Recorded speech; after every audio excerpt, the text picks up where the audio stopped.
And not having your taxes done properly is a problem for you too. That's when you call on Kimberly Spicer, CPA and public attorney. She has the team you can count on. She can assist you with your small business and your tax preparation. In Shelby, call 704-482-4358. And in Forest City, 828-245-8351. Kimberly Spicer, CPA and attorney. 214 North Morgan Street in Shelby and 118 East Main Street, Forest City.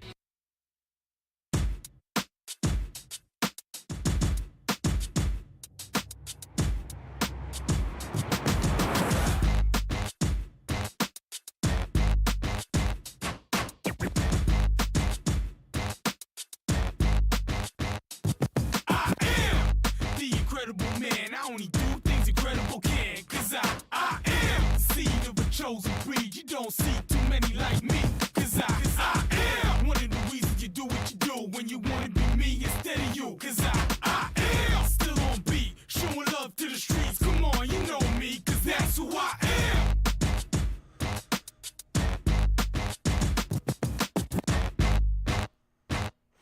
And good morning, and welcome to another Saturday Morning Sports Talk with Kevin, Zach, Tom, and Terry. It's another beautiful, beautiful Saturday, and my camera is facing a mouse right now, so let me turn it around. Well, how about this? I'll just hold it for the time being. I'll set it in a minute. You'll get it set up. Yeah, we'll get it in a minute. Good morning, though. I'm kind of washed out right now, but I mean, come in hot with the biscuits. I hope I'm getting a hot biscuit, right? You are getting a hot biscuit. What, yes. what we getting this morning? I ordered a sausage, egg, and cheese biscuit, I believe. We'll figure it out. What'd you guys order? Sorry. I usually get my sausage, bacon, egg, and cheese McGriddle. Zach? Sausage, egg, and cheese McGriddle. And Terry? Sausage and egg McMuffin. Terry, JP, what'd you order this morning? Let's tell us why we're late. What do we have to wait on? Actually, I got a McMuffin. Sausage, egg, and cheese McMuffin. McMuffin for JP. All right. I didn't feel like a burrito this morning. My stomach's a little uneasy. So, can I give y'all a scenario that happened to me just a while ago? Oh, that's a scary thought. Yeah, it was. It was funny. It was different. I've never had it happen before. Probably might not ever happen again. Okay. I pull in here. I back in. I'm sitting here. I'm first one here. There's this lady walking down the street. She crosses the road, comes over to me. Roll my window down. She said, "Do you have a smoke?" I said, "Ma'am, I do not smoke." She said, "Okay, no problem." She says, "Are you going that way?" I said, "No, ma'am, I'm getting ready to go to work." I said, "I'm just sitting here waiting on the rest of them to get here." "Not a problem." She says, "Thank you." Walks off. I'm like, everything's cool, no big deal. She's going down towards the road, and all of a sudden there's a truck coming. He blows his horn at her. Goes by her. She bends down, picks something off the ground. I don't know what it was, but then turns around and geeks me. You? I'm like, yeah. I'm not the one that blew the horn at you. Well, Terry, I'm not the one. You should have had a cigarette for that lady. I was like, should have had a this cigarette. will never happen again, y'all. That's stories from the South from Terry Reinhardt. Yeah. Want to remind everybody, Shelby Heating and Air bringing you Terry stories and Saturday Morning Sports Talk. Give them a call, 704-487-7877. Check them out online, shelbyheating.com for all your heating and air needs. And that's just small town South story right there. Yeah, I had no meaning whatsoever to go with the store. Terry, do you not know? I don't know whether she was doing that because somebody blew the horn and she thought I did it. Terry, whenever I come to Cherryville, I put a couple cigarettes in my pocket and a couple extra lottery tickets. Oh, okay. Just in case somebody comes up to you.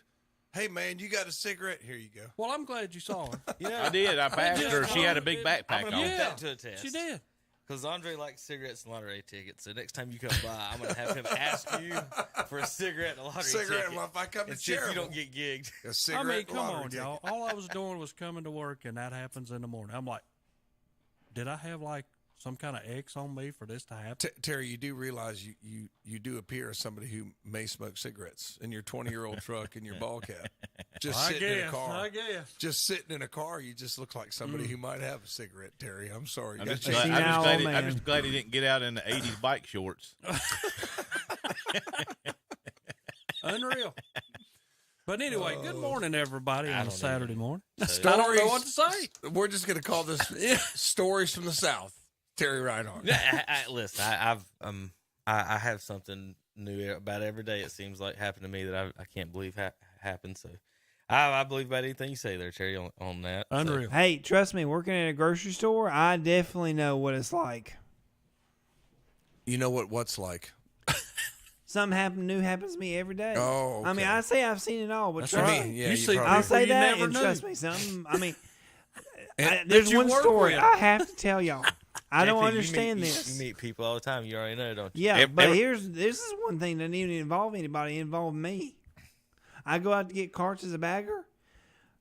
I don't know what this was. It was a coat hanger on a buggy with a piece of pizza stuck on it. To this day, I have no idea what it was about. Yep. JP's been JP's been working wire grocery hanger stores for with a years. piece of These- pizza. His best story is pizza on a coat hanger. Oh no, Come I on, got you can other do better than stories. that, That's JP. just, that's the shortest one. It would be a great story where it said some guy with a beard came in, and it turns out I worked with him. Yeah. I didn't recognize him because he had a hat on. Turns out I Very worked funny, with that Zach. That's awesome. All right, why don't you start talking about sports and I'll start being quiet. All right, JP. Well, thank All you right. for your contribution as always. Well, good morning. Welcome to February 2023, everybody. We've got all kinds of things to talk about today. JP, I couldn't get the commercials organized right in there. You might want to check on that. Are you good? You ready to go now? We've got NASCAR starts this weekend at the Coliseum. Terry's excited about that. We've got NBA. We've got All-Star to talk about. We've got LeBron's chase for the Kareem's record to talk about. He might get this week. We've got NFL playoffs, Pro Bowl. We've got Dodgeball. Dodgeball. Let's see. Baseball, Hall of Fame. Scott Rowland, elected to the Hall of Fame. We'll talk about that and the vote and more. And season's coming up shortly. But anyway, good morning, everybody. Let's go ahead, JP. We're going to take that first break, and we'll come back, get organized, and folks, stay tuned. We've got NASCAR to talk about. Big weekend this weekend and next weekend coming up. Football, basketball, more, maybe a little golf as well here on KTCBroadcasting.com. They are there when you need them. We're talking about Shelby Heating and Air, where their customers come first. No matter the weather or the temperature, they'll be there to make sure you're comfortable. Ask about their safety furnace checkup for $99. Plus, ask about their up to $750 in rebates on select products. That's Shelby Heating and Air. Call 704-487-7877. Online at shelbyheating.com. See their page at whatsupshopper.com and like them on Facebook too. They are there when you need them. What other pre-owned vehicle dealership can offer this? Pre-owned sales, a complete service department, and complete body shop. The only one I know is Oak Grove Auto Sales Service and Body Shop in Kings Mountain. They can do it all. Check with their automotive repair shop for all kinds of automotive repair. Plus, they sell tires too. And from a scratch to a big fender bender, they can help with that in their body shop. Oak Grove Auto Sales Service and Body Shop, 522 Oak Grove Road, Kings Mountain. Online at oakgroveauto.com. Olmsted Plumbing is looking to hire entry-level and experienced plumbers who want to build a career. Olmsted Plumbing features competitive wages, benefit packages, and a great work environment. Just stop by the office located at 470 Washington Street in Forest City, or give them a call at 828-245-7302, or visit the website at olmstedplumbing.com and fill out an application. That's Olmsted Plumbing in Forest City, handling all of your plumbing needs. Use your head. Call Olmsted. The all-new Yamaha Grizzly 90 is built to bring maximum fun and off-road excitement to youth ATV riders aged 10 and older. With its low-maintenance 90cc engine, an easy-to-use full automatic CVT transmission with reverse, electric start, and durable proven components, the all-new Grizzly 90 offers confidence-inspiring performance with Grizzly family style. Visit Full Throttle Power Sports to see the all-new Yamaha Grizzly 90 at Full Throttle Power Sports, 100 Indian Walk in Laurel. Triad Corrugated Metal in Lincoln is this area's headquarters for premium metal roofing and supplies. And now just arrived, square tubing for metal carports and metal buildings. Give them a call at 980-429-2278 for pricing and sizes. And they have a wide variety of colors too. Visit their website at triadcorrugatedmetal.com and like them on Facebook. Triad Corrugated Metal, 108 Industrial Park Road in Lincolnton. Now hiring manufacturing positions and CDL drivers. Let Lowe's Home Improvement in Lincolnton be a part of your home improvement. House packages, flooring needs, roofing. Stop in at the Pro Desk and let their pros take care of you. Ask about the Lowe's MVP program, plus 12-month with no interest. Need to beautify your home? Check out their huge paint and primer supplies. It's all at Lowe's Home Improvement, 1603 East Main Street, Lincolnton. Phone 704-748-9335. Tune in for Down Home with Milton Baker, Monday through Friday from 9 to 11 o'clock on Carolina Country WCSL, 92.9 FM, 1590 AM, and online at kdcbroadcasting.com. And we're back on Saturday Morning Sports Talk with Kevin and the gang. Zach and them are going to be talking about radio. Kevin's down the hall right now, so all right. he'll be Just back down in a few want to minutes. remind our listeners that Shelby Heating and Air bringing you Saturday Morning Sports Talk. Give them a call, 704-487-7877. Check them out online, shelbyheating.com. Kevin. Zach, that smells good, but I just don't like all that sweetness with my breakfast meats. That's what I like. Yeah, If I got maple syrup, I'll dip my sausage or bacon in it. You know, It's sweet and salty. So the McGriddle, I'm about to get on the biscuit here at McDonald's. Shelby Heating and Air as well. Our main sponsor, as always, here on KTCBroadcasting.com. We're going to the Coliseum this weekend for a new season of NASCAR starts. Now, this is for you Jimmy Johnson fans. He won't be at the Coliseum for this one. This is the where they go over the track and go over the football field and build the track and get it ready for NASCAR and start the season off here.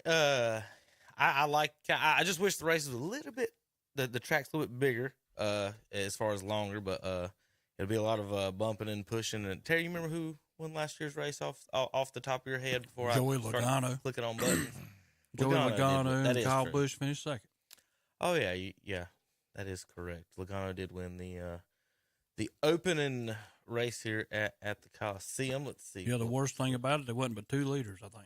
Were they the only two that led the whole time? Yeah. There's your problem. Sunday. So you don't like short track racing? I like short track racing, but this is not short track think that's racing. half of This short is track half racing. I mean, of that's the not short track. racing. This is as little as you can get, and you cannot. It's short track racing. The only way you get around somebody here is knock them out of the way. Well, That's what makes for entertaining racing, right, Terry? they're going to be doing a lot of that. But they'll have to do that tomorrow. Sunday, 8 p.m. Mm-hmm. Los Angeles Memorial Coliseum. 4 o'clock out there. It will be for you folks watching at night, and it should be for the most part Are they going under the lights at all? It's got to be. Shouldn't. No, Terry. If it starts at 4, it'll be dark by 6, will it not? How long does that race last? About an hour and a half. Only an hour and a It half. just depends. Yeah, if you have something big happen or something. Yeah, it's not like they're not going 500 miles. 150 laps, 37 and a half miles. Is the math? There you go. Yeah. Is the math on that one?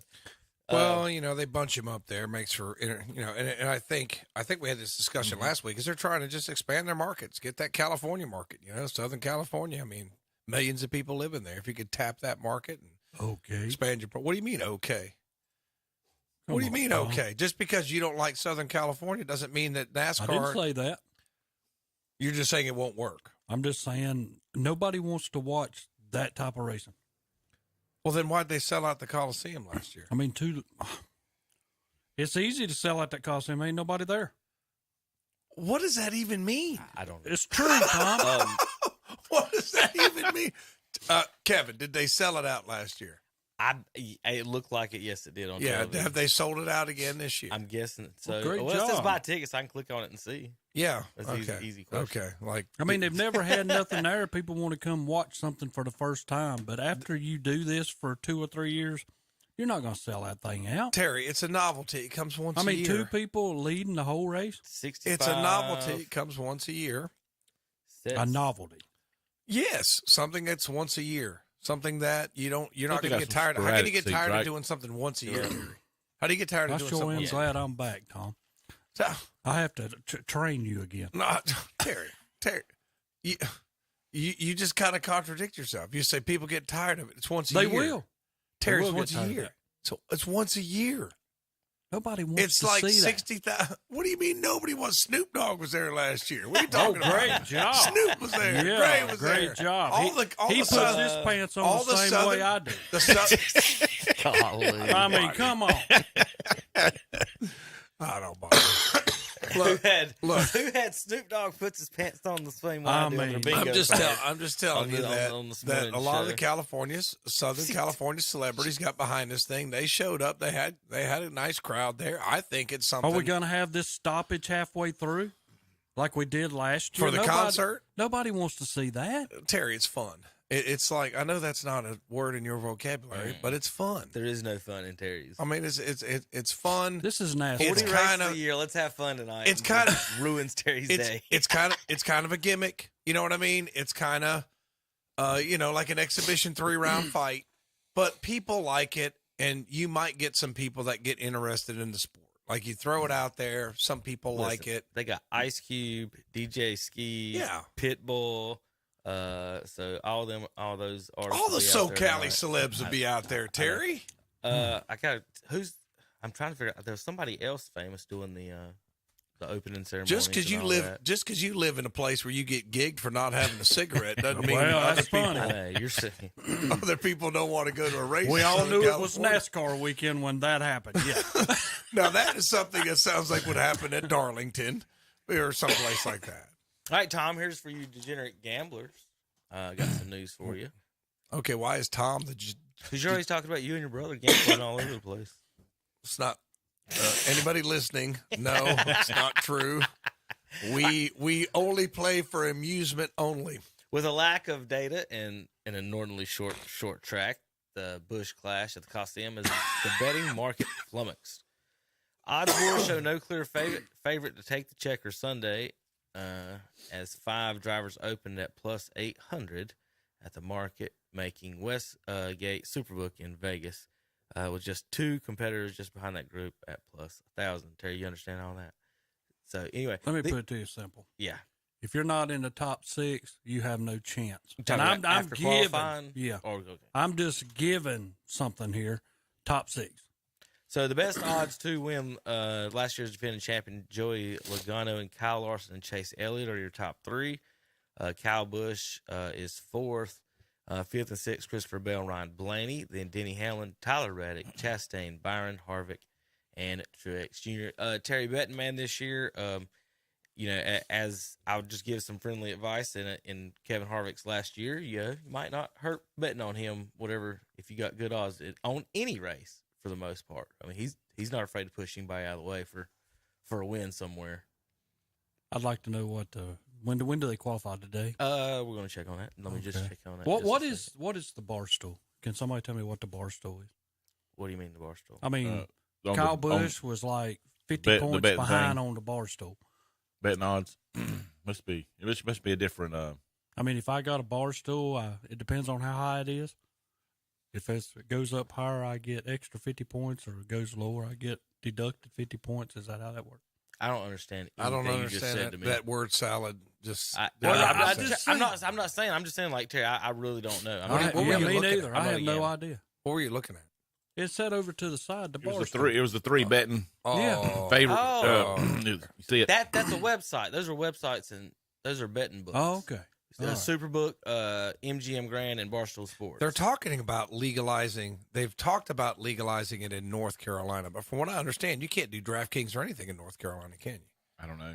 You should know. Tom. I know people that do DraftKings. So. Yeah, but sometimes they find ways whatever system. way they're doing it. Yeah. But I don't. Whatever. There's a lot of all kinds of things to argue about as far as that goes. Isn't there? All you can let's see. All you can do is go about what you saw last year, and for whatever reason, the Toyotas weren't good on short tracks last year, but they have some of the better drivers in Hamlin and Christopher Bell, is what one of the odds makers said. Kyle Busch, Bell and Hamlin's former Joe Gibbs teammate, who's now the number 8 in the Richard Childress Racing Chevrolet, deserves special attention from bettors, they say. You got Kyle Busch in the car that Reddick led the first 53 laps in last year's Clash before his car broke. And then Kyle finished second last year, and the Toyotas were off on speed, so you have to respect that. So of course, you got Hendricks Motorsports, Elliott, and Larson, who's good on there's three short leaders tracks. then. And yeah, so there you go. Wasn't many. There's your betting stuff on that for you NASCAR bettors. Let's see. I wanted to see some of the for you folks listening on the radio. This show is live on YouTube, so we do pull up some of the stats, and I'm looking for the car paint jobs right now. Terry, you're looking for qualifying, aren't you? Let me pull up the schedule for you. It might be today. The clash schedules, unless they go by last year. I do not know how they did that last year. Let's see. Qualifying 8:30 tonight, Terry. Okay. 8:30 tonight for you folks that want to check that out. There you go. Garage hours are 2 o'clock. 6 p.m.'s practice groups 1, 2, and 3 for practice. Qualifying at 8:30 tonight for that Sunday's schedule. 11 a.m. garage hours, 1 p.m. fast track access for you folks going. If anybody's actually listening to our voice and going to that. Then qualifying heat number 1. Remember they do that, Terry, I guess, the heats at 5, 5:15, 5:30, 5:45. So remember they start racing at like 5, and then the actual clash is 8 with all the heats and stuff. So you get to see a lot of racing actually at the track besides not just the active, the race part. So it's kind of, I guess the qualifying then only takes the first 2. That's what I'm thinking. And then you got these heat races. Terry, your pre-race concert you're excited about to see Ice Cube and Pitbull starts at 7. Driver introduction start at 7:50, and the Busch Light Clash at the Coliseum 8 o'clock. Terry, can you name one Ice Cube or Pitbull song? Ice Cube. I could name them if I'm listening to them for sure, but now for me just to pull the name of the song, okay, different story. Okay. I was curious. Yeah. You to come up with one of the funny ones. All right. So let's see. Terry, you got any you picking Kyle Busch to win this? I'm trying to find your I'd always pick Kyle Busch, but I mean Joey Logano would be there. Christopher Bell is a good one. I mean, you just take your short track racers, Chase Elliott. I mean, if you're gonna pick like Custard or any of them other guys, forget it. They're not gonna be up there. Don't ever even be. Don't be hating on Cole Custer. I'm not hating on them. I'm just saying this is short track stuff. They have no chance. It's about. I mean, it's like doing a road course. There's only so many people that can race in it. Destroyed? Well, I mean, no. Well, I mean, you could get laps down real quick in this thing. Yeah, true. But you can get them back too. You can get them back. All right, was it a third of a mile? Is that right? Third of a mile for the folk. 0.37, I think is what it's saying a minute ago. I mean, think about it. If you start and you're last, 3 laps, you could be getting past. Nobody plays football there anymore, do they? Or does the Southern Cal still play there? It's kind of a rotation type. Okay. It's I don't know. It's something weird. Let's see what kind of colors we got. So, Terry, that's your favorite driver? Yeah. Ross Chastain in the blue and Carolina Panthers colored car, Worldwide Express Shipping Logistics. I hate to say it. I hope he gets taken out first lap. That's it. Look at the hate. Speaking of that, Terry, they've basically tried to outlaw his awesome move from last year. I'm guessing you agree with that. That's how it should be. I do not agree with that at all. No, racing. So they put out a bulletin about bulletin or whatever amendment, I don't know, announcement that it would cost them $1.5 million to have to get a new car and redo this car, and they basically, because of how tough the cars are, they can save the car if they wanted to, and they decided to save the car for historic purposes, and they're going to keep it, and then so they decided to build a new one, and so there was a big story about that, is how they're going to save that car for the Hall of Fame and everybody and everything. So anyway, the move has been, well, I don't know how they're going to outlaw somebody. What'd you do? Bump the wall? You're out of here? Like I don't even know how they wording that. Yeah, that's where he slingshotted himself up against the wall. Martinsville, yeah. And that's probably like the only track you can really do that in the Terry. I mean, for the most part, like the way these the walls that they all have bumps and turns, or they go around and then they bend in. None of them's like a perfect paperclip like that play. But I guess I don't know if the cars are tough enough to do it and they don't do any. I don't see the problem. I'd like for him to try that at Darlington. Right. I don't believe that would work. Well, yeah, the wall sticks out in turn 4. Yeah. Tommy might flip into the stands. That's exactly. He'd at least helicopter across the infield. Well, there is no infield.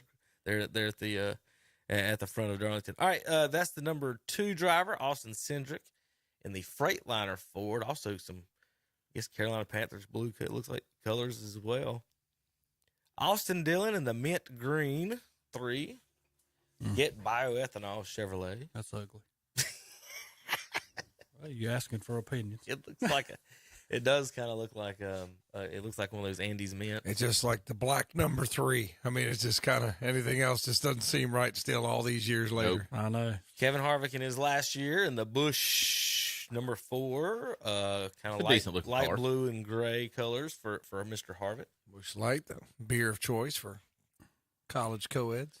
Kyle Larson still yet to find a sponsor other than Hendricks Motorsports. So he's at the HendricksCars.com on his. Terry, Really? so isn't it? How do you feel as far as so they tell you Kyle Busch can't find sponsors, can't stay with his team last year. Jimmy Johnson can't stay sponsors because Lowe's is leaving or whatever. And then you turn around and Kyle Larson drives around with a Hendricks.com car. And they have enough, and NASCAR has enough money to pave a stadium for 1 week and dirt Bristol for a week. Yeah, think of that. But we ain't got enough money to put somebody's sticker on a car to support some of these I think drivers NASCAR ought to be the Kyle one Busch and Jimmy like Johnson. out there helping Right. everyone. So there is I don't have the details, and we'll talk about later in the season. There is a push that the drivers are asking Terry, and the teams are asking for more money from NASCAR. To put in a pool to do a lot of this, supporting of that. And I mean, when Matt DiBenedetto was up there at our school, and he said it was $75,000 a week just for trucks. Mm-hmm.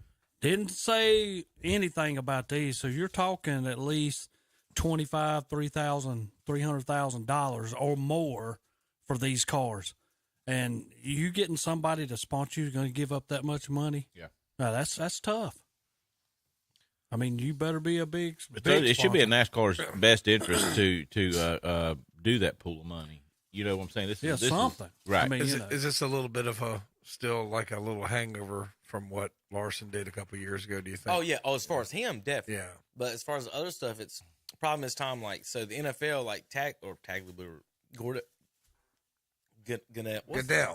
Goodell doesn't own the league. The people that run NASCAR own NASCAR. Yeah.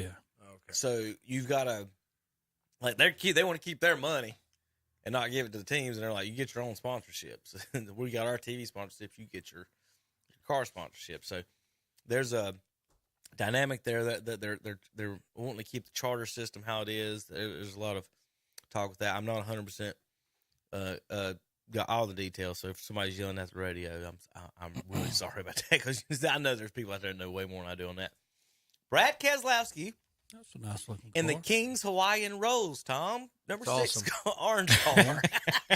No, I I'm don't like serious. him. I will straight smash a pack of King's. No, I Hawaiian will rolls. too. I was laughing about the car, but Yeah. the King's Hawaiian. If you haven't tried that, it's good with Look, about everything. is. Look! It If you is. can get the little tiny hamburger patties and make you some sliders with some King's Hawaiian, Yeah. oh my Good god! stuff. Got to put a little butter on top of them. Before You do. and let them melt on them. We take and make what they call ham delights with them It's in not, the oven. It's not the healthiest, but it's Good. Yeah. It's good. Kids like dipping them in ketchup, Kids put ketchup on everything. slightly toasted. An animal dip 'em in control. ketchup. Oh, that's a television show. Okay, I didn't realize that. Corey LaJoy would drive the number How'd you 7 figure out that's a television? because It it's is. Fox. Yeah. Animal I've control. seen that. I've Oh, seen- okay. February 16th on Fox. It's a sitcom. Okay. It's a sitcom. Yeah. About raccoons. They That's get about everything. all about the It's just a, it's a Yeah, situation. all About the comedy. animal catcher. Okay. Yeah. It's not It's about kinda funny. raccoons. That's the only picture on The the sitcom car. was Like, coming I know, back. it I throws you remember off. 80s and 90s, it was all sitcoms, and they went away, and it seems why like did they they're put coming like back. a dog or a? I guess they didn't want to make dog activists mad or anything, so they put the raccoons on the side.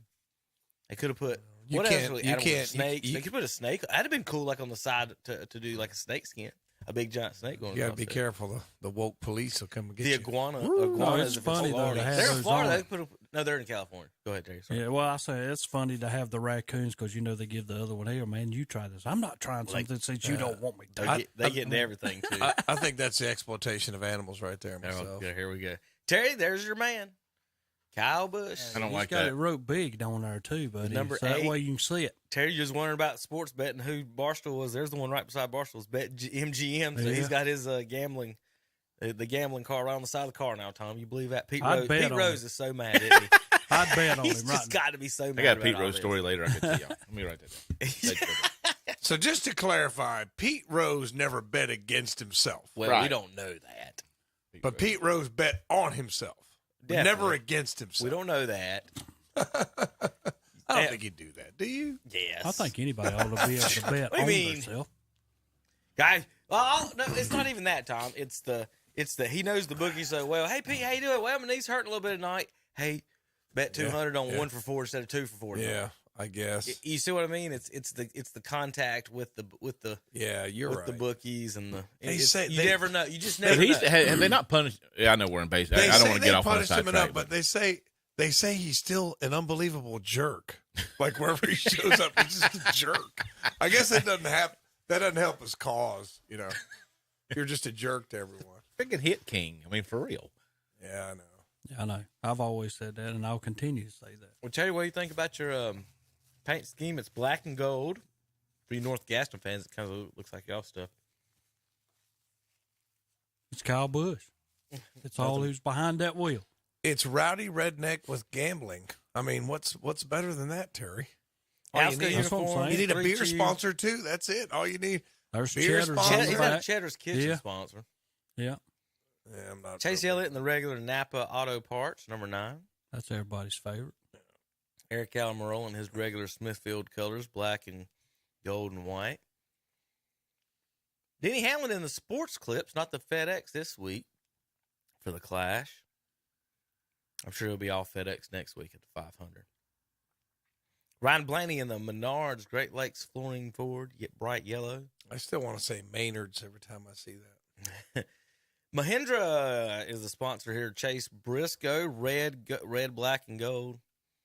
Red and black and white is J.J. Yelly's, number 15. That was Chase Briscoe, the one before it. A.J. Allmendinger in the white top, blue bottom, red and yellow numbers. He'll not be up there. Chris Buescher. He has no chance. In the blue hexagon wrap there. Honeycomb, blue honeycomb is the best way to describe that, I guess. Bass Tracker, Bass Pro Shops has got the Martin Truex number 19. Longtime sponsor with them. Interstate Batteries has increased their sponsorship, Terry, this year with the team. I saw that they're putting more money into it. I guess they made some good money on NASCAR last year. The number 20 team, Christopher Bell, in the all-electric green car. That looks pretty good looking car. Yeah, he has a chance. 21 Harrison Burton, red and white Wood Brothers.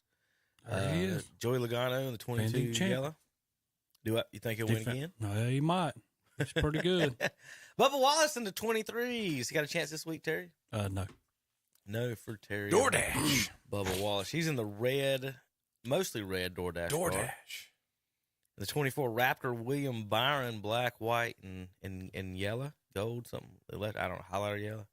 RaptorTough.com Chevrolet. Yellow and white, Justin Haley in a Celsius Life-Fit car, 31. 34 Michael McDowell in the black and white. All red, Todd Gilliland, Ryan Priest. Looking for Narrow Graxon. He's got a new sponsor this year, Sunseeker Resort. Kind of noticed, Kevin. It's like charcoal and mint. You was talking about the cars today that all are gray. Mm-hmm. It's like they're lacking some color in some of these today. Yeah. Allegiant 43, it looks weird. Say the trailer, the 43 trailers and everything now, Terry, they're all the legacy colors. Mm-hmm. So they're all black and gold, and everybody was talking about how it looks weird seeing the 43 without the petty blue. And I don't know why they didn't maybe keep some of that for the individual cars and stuff. But I'm sure they'll have different stuff. But Eric Jones in the 43 Allegiant looks like a sun-kissed car, blue and orange. 45 Tyler Reddick. Moneyline is mint the color this year And in Carolina, blue and black, a lot of mint, black, and blues. You're going to be trying hard to figure out all these people. Now, this is the most popular one a lot of people have said online. Y'all ready for this? And JP will like this one, maybe. This is the Velveeta Cheese Mobile, Ricky Stenhouse, with the melted cheese wrapper. That's actually pretty cool. Yeah, the Velveeta. Yeah. Velveeta slices through the back of cars, right? That's good cheese anyway. I hadn't had Velveeta in a long time. Yeah, that's good cheese. Yes, it is. But if you go up to like Philadelphia, they put that like cheese whiz and Velveeta on everything. Alex Bowman will drive the 48 Alheim, all the purple, and Terry, just, well, I've been watching the comment stuff online and stuff. I don't know if I'm too big a fan of this fella. He's a little weird. I don't know. I don't know. I don't know if it's cockiness, if that's just the way he is. It's just there's a lot the way he acts. I don't know. I don't know. He's I don't know. His answers aren't. You remember last week's? It was like, hey, who's your favorite driver? His was me. He was one of the ones that said me. Me. Cody Ware in the 51 Biohaven. Cody Ware. Looks like the Seattle Seahawks colors. So I don't even know who that is. Ty Gibbs in the Monster Energy 54. Black and green. That's a cool looking car. Ty Dillon. We don't have too many high numbers, Terry. It just like jumps that. up. BJ McLeod in another Celsius Live Fit. Celsius. What is that? Celsius? It's a drink. I actually work their products. Some people, and I don't know if this is true, but a lot of people tell me they use them as mixers. Okay. I don't know if that's true though. It's some kind of an energy drink kind of deal. I don't drink alcohol, so I wouldn't know that. Daniel Suarez will drive the number 99 Jockey Chevrolet Made in America car. So he's driving around a red and white striped car. Genuine Jockey. You're going to see that car with all these other bland cars. You'll see that one stick out like a sore thumb. Probably. I didn't think they were bland. I thought they were pretty cool. I just thought I saw a lot of darker black colors. The black and mint and the black and Panther cars are really going to just get mixed up in there together. A lot. That's the American car right there. All right, JP. Stand up as that one comes by. We'll be back in a few minutes. KTCBroadcasting.com. Looks like the flag. They are there when you need them. We're talking about Shelby Heating and Air, where their customers come first. No matter the weather or the temperature, they'll be there to make sure you're comfortable. Ask about their safety furnace checkup for $99. Plus, ask about their up to $750 in rebates on select products. That's Shelby Heating and Air. Call 704-487-7877. Online at shelbyheating.com. See their page at whatsupshopper.com and like them on Facebook too. They are there when you need them. The Don Gibson Theater in Shelby is a 400-seat concert hall, bringing nationally known action musicians who have won Grammys, Gold Albums, and Best of the Year awards. Musicians that you may already have in your collection. Jazz, blues, comedy acts, bluegrass, summer movie series, and everything in between. You'll see it all at the Don Gibson Theater. Upcoming acts include the Young Dubliners on February 10th, Marty Stewart and his Fabulous Superlatives on February the 11th, and Foreign Landers on February 17th. For tickets and information, call 704-487-8144 or stop by the ticket office at 318 South Washington Street in Shelby. Hi, this is Vince Hefner, pastor of the First Baptist Church in Cherryville. I'd like to share with you my favorite passage of Scripture in God's Word. Philippians 4, verse 8 tells us this, "And now, dear brothers and sisters, one final thing. Fix your thoughts on what is true and honorable and right and pure and lovely and admirable. Think about things that are excellent and worthy of praise. Keep putting into practice all that you have learned and received from me, everything you heard from me and saw me doing. Then the God of peace will be with you." This is Vince Hefner, pastor of the First Baptist Church of Cherryville, reminding you God loves you.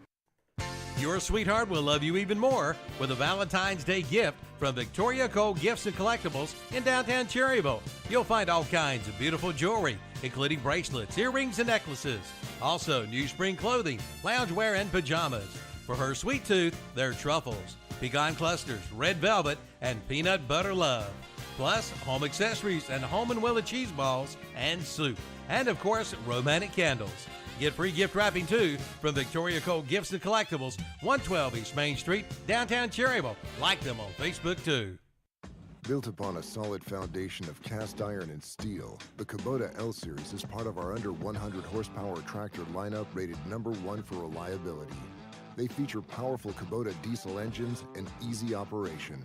the durable Kubota L Series. Talk to your local Kubota dealer today to schedule a demo.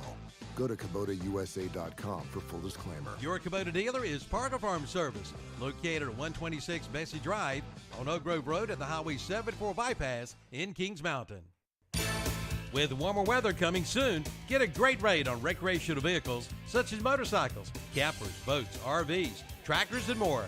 Carolina Federal Credit Union is offering a special rate on recreational vehicles as low as 4.99% APR. Apply online at carolinafcu.org, by phone, or in person. Rates are based on credit history. Let Carolina Federal Credit Union treat you like family. Located at 1200 East Church Street in Cherryville. And we're back on Saturday Morning Sports Talk with Kevin and the gang. Is that all you got, JP? We're Yeah, back. that's all I've got. All Say, right. well, why don't you Google Shelby Heaton and Air while you sit All there? right. So you point out some things. Well, I can Sure. fill in some. Yeah, he can. It's been like 7 years. But if I do Fill in that, like but 2 if seconds I at a do time. that, Tom won't have anything to say. No. It's better than you I sitting there just- just staring at us. I'll give out the Go. number How for about Shelby. this, JP? This biscuit, I mean, is good. Shelby Heating and Air, 704-487-7877. Check them out online, shelbyheating.com, for all your heating and air needs, bringing you Saturday morning sports talk each and every Saturday. Yes, you can check out their website at shelbyheating.com and get any of their spring specials. So look them up, give them a call. They'll straighten your heat and air out for you. Hey, I got an idea. So 704-487-7877. if JP done that at the opening with what he's eating, talking about being so good, McDonald's always sponsors a celebrity of their favorite food. He could have the the JP's power breakfast on the The JP Power Breakfast. on the menu. No, I got an even better one. The Players Breakfast. The Players Breakfast. There you go. JP's Players Breakfast. You could have the morning after breakfast. Can I join? I want to join the JP's Players Club and get 10% off on my order.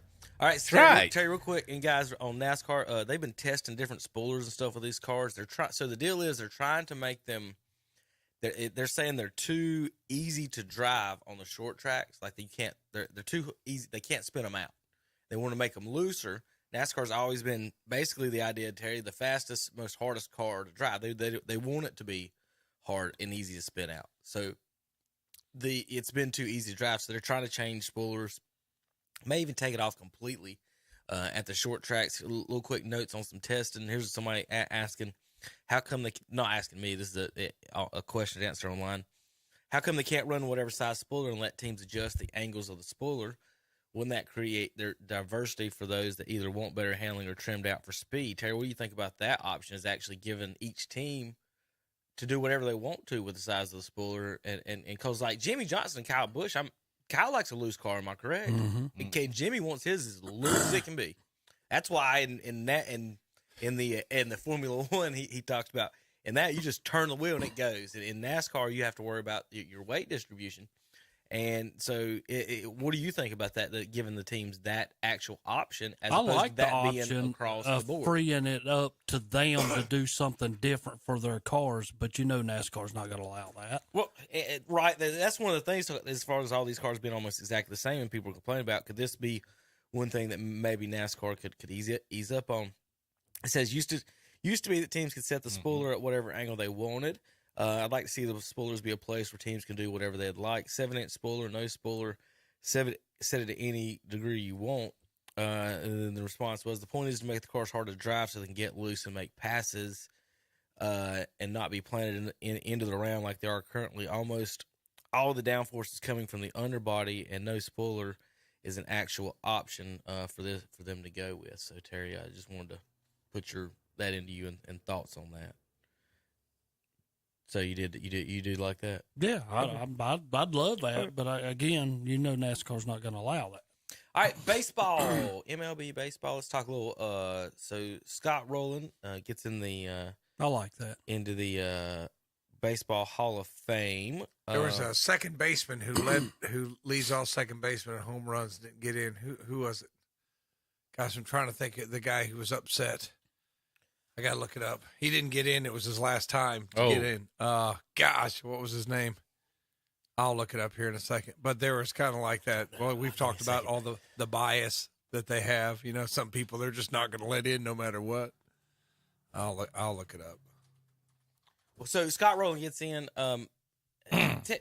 And how many got in? Just 2? Just him. Yeah. And then, Fred McGriff got in. That's what I thought. Oh, I didn't know McGriff got in. on the senior committee. Yeah. That's because that's the one that he was the first. It's not one your that was last in. chance. You go to that later one. Yeah. Mm-hmm. So, as far as Scott Rowland's concerned, why do third basemen not get a lot of credit? Like, it's one of the least recognized positions in the Hall of Fame, if not the least. And I don't that Terry to me, and it's one of, if not the hardest. It's a very hard position to play, especially in Major League Baseball. You say it's hard to play. It's just reaction. I mean, over at third, it is. I mean, I'm sorry. I mean, a shortstop has range. Second baseman's got range. Your first baseman has, and you got to make that throw all the way across the diamond. Yeah, Terry. but a third baseman, come on. And they now. used to get them lines net right down the baseline. I mean, there's a reaction, and you better make the right player. You got to get eat up. By the way, Jeff Kent. Jeff Kent was the second baseman. Didn't get in. Well, there's a lot of thought on the steroid era with him too. Yeah. Have you ever played third base? Yes. Yeah, I did too. Well, Bagwell got in, and he played Bagwell. Surely he wasn't taking them either. Third base is not what. Kent was Houston, wasn't he? A good third baseman, Terry. I mean, if you want a good third baseman. Third base is tough. Oh, it's tough. But then you said it wasn't. You sort of implied both. No, I never said that. It wasn't. It's just reaction. Any position over on third. You just have to. Your awareness and preparedness better be on tack, or you're going to get eat alive. Right. That's why I said it's one of the hardest, if not. That's what I'm saying. I mean, can you imagine daggum playing third base and somebody like Sheffield up to bat, and all of a sudden you're coming in on a bunt, and this dude decides to swing away? I mean, can you see How many it? times has Gary Sheffield bunt in his I know, career? not many. That's what I'm saying. But I'm just thinking of people that could rip one right down your throat. Speaking of being mad about not being in the Hall, the Sheffields are not happy about it. They think Gary should be in the Hall. But I'm sure. I mean, once you make the play, once you make the play, you've got forever. That's a tough forever. Wow. Terry, you got let's back this up. Watch this. Boom. I dive, I fall, I pick my leg up, and I fire. Rocket to first base, and we're talking about all forever. Did they say how many gold gloves he had? Look at that. Boom. I beat him by about 15 steps. So I'm gonna tell you about what Scott Rowland made him really, really good. Is on all these highlights, Tom, you see all the diving. Now that's a play. That was a play. Almost every one of his throws hits the first baseman in the chest. From bad position. Look at this. On his back. I mean, falling over. That one right there, I know that was coming. The heaters he would throw to Pujols were just ridiculous. And just boom, boom, boom. But so this is the defensive advanced statistics have him the 5th best defensive third baseman of all time. He's a monster of a man. Have y'all seen him? Have y'all seen him like standing next to people? Yeah. I gotta pull that up here in a second after I get off the highlights. But the Rowland, his arm, I just thought was just ridiculous. Once he got to something, I mean, there he is, 15 feet off the bat. But Terry, I can't believe you just poo-pooed third baseman. I did not do that. That's where A-Rod's at. I did not do that. Terry Pendleton. Nolan Arenado play. I mean, it's not hard. You got all day, Tom. You got all day to get it. You got to dive. Every play is that you got to dive, catch it, hop up, and throw it to before and the you guy still running the beat him by 10 4-4-4. steps. I mean, that's one of the hardest things to do in baseball, I think. What's Throw that ball across the Oh, diamond. yeah. Then you got to make a good throw. Now we saw how many times the first baseman had to scoop his throws. Right at him, Terry. You know? That's hard. High school, I'm telling you, high school, they struggle. That's hard to find a third baseman in high school. Can't talk to this man. But I tell you, it is fun to watch, though. If you got a good third baseman and good shortstop, it's fun to watch. And there's some strange people play third. I'm telling you, some people who don't mind getting hit. Did you play third, Terry? He didn't admit to play. I did third play. I did. I'm serious. It's strange. There's two different types of third baseman. There's we have too many first basemen. We got to put somebody somewhere over to third. And they get stuck on third. And we've got the our shortstop's really good, and we need somebody, and this guy's good too. But we got to he's got to be on the field, so he's at third. So there's two different third basemen. I've played with both. I played with one guy, Terry. I could play anywhere on my side at shortstop. I don't have to worry about nothing. He's got a rocket. He's good. Yeah. He'll take shots. And I've played with another guy, Tom. I played deep in the hole because it might ricochet off him, and I have a chance to make the throw to first. That was honestly part of the defensive position is that this kid might miss it, and I've got to be there to make the like. There's different kinds, but Scott Rowland was really, really good. There's the All-Star, the voting. Yeah, there it is. Jeff Kent, final year on the ballot. That's who he's talking about. It's kind of hard to keep. I lost. I think he hit 360 some home runs, and he's the second baseman. Yeah, he's not in the Hall. I mean, I think he's got to complain, but I guess Kevin, he's a steroid era guy, and they have. But they put Jeff Bagwell in. Yeah, that's what I don't. I mean, I don't get on the Bagwell thing at all. I don't like. Everybody doesn't know the guy with the biggest biceps and veins popping out of everywhere. That's the one he gets to go in, and everybody else gets not. I mean, that is one of the weirdest ones. Maybe he was just really, really nice to the media. I'm trying to find a picture of Scott Rowland standing next to somebody. But that's what it's about. It's about being, don't piss anybody off. They got the voting rights. Political. Yeah, just don't say nothing. I can't find a good picture of him standing next to him. Anyway, let me go back to you voting for you folks at home. So you need 75% of the votes. So there's your Helton is really close. I thought Helton would get in. He was one of the guys I thought would get in. Billy Wagner close. I think Andrew Jones should be in. He will get in. I don't. Well, he moved the only up thing from about 20, Andrew Jones, he was only like 20-some% last time. Now he's at 50. Go ahead, Zach. The only thing I didn't like about Andrew Jones was his batting average. Everything else was solid. Well, his batting average was kind of low. But everything else, Golden Gloves. You name it, he was rock solid on that. Well, these people on our Omar Vizquel. I think he should be. But look at it. Yeah, he didn't. He didn't have many votes, like 19%. Vizquel. Vizquel. Terry, you can't miss a week. I'm telling you, if you do, I'm telling you, Vizquel. You're getting double this week. Senor Reinhardt Spanish class. Vizquel. Well, so Zach, you talk about Andrew Jones, his batting averages, but so after his first 2 years, once he turned 21, 270, 275, 303, 250, 260, 270, 260, 260, 260. Yeah, he about made about 260. In his prime, show him to me. I'm trying to get there. There we go. In his prime, Andrew Jones, 270, averaged 162 games, was 36 homers, 107 RBIs, and batted 270 on his average. And even with his batting average, though, his defensive stuff would bring that up. Well, that's what you know what I'm saying? So you gotta put him in. He's got 400 home runs and 10 Gold Gloves. Yeah. What are we arguing about, right? Terry, you got any argument against Andrew Jones? Like, what's that first ballot, second ballot stuff? Is it just the is it these advanced metrics or whatever we're doing now on some of these guys talking about? Like, why is Andrew Jones not in? 400 home runs, 10 Gold Gloves. You're in the Hall of Fame. Like, should be right. Should be. Was he on? I don't know. I don't think he was. Who knows? Give him credit. He, like you said, he only had 20 last year, and he's up to 58. So you know what I'm saying. He'll get in. Yeah. He'll get in. I think Todd Helton will definitely get in. Categories: Andrew Jones led led the league in. That's always fun to be one. Wagner was a pitcher, right? Billy Wagner. Yeah. Yes. Relief pitcher for the. It seemed like he played for the Astros.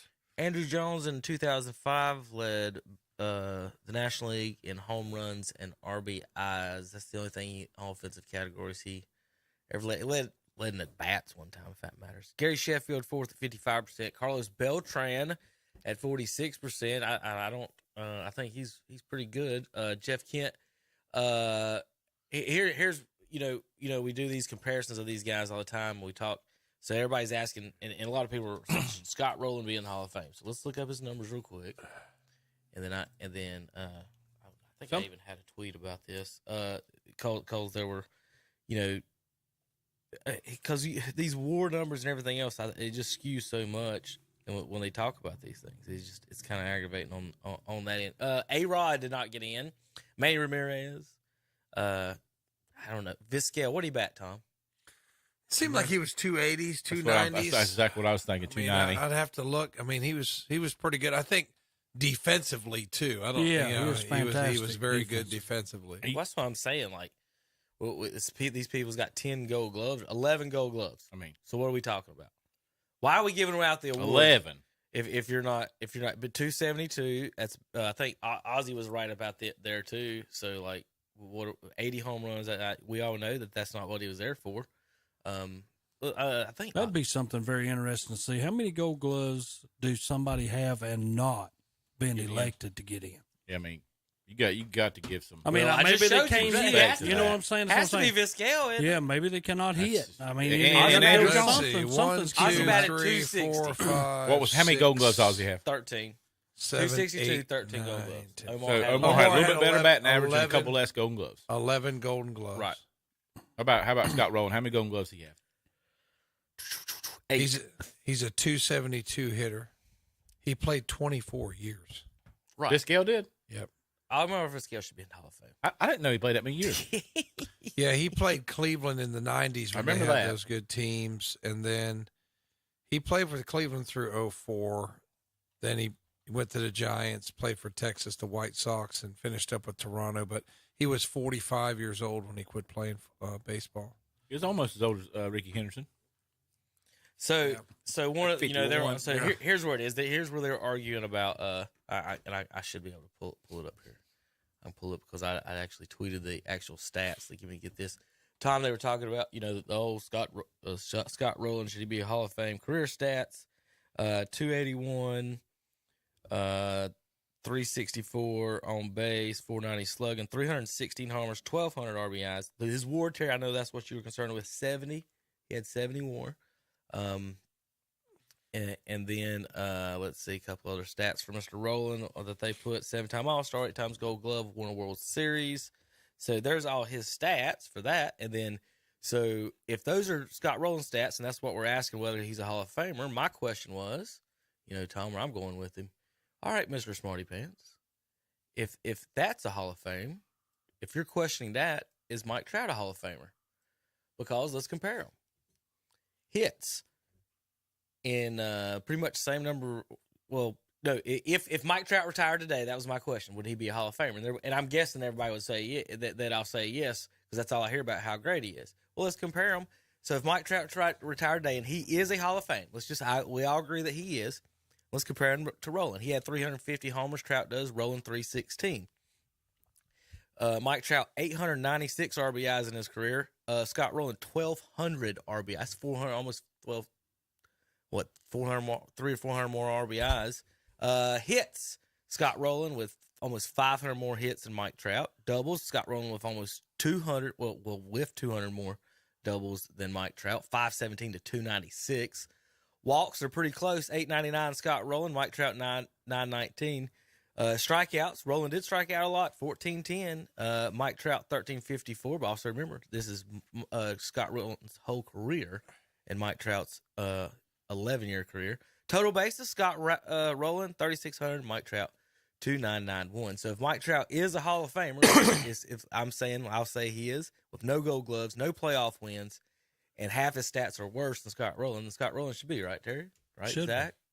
Should be. All right. That's really amazing to think about. Mike Trout has never won a playoff game. Not one. Or a Gold Glove.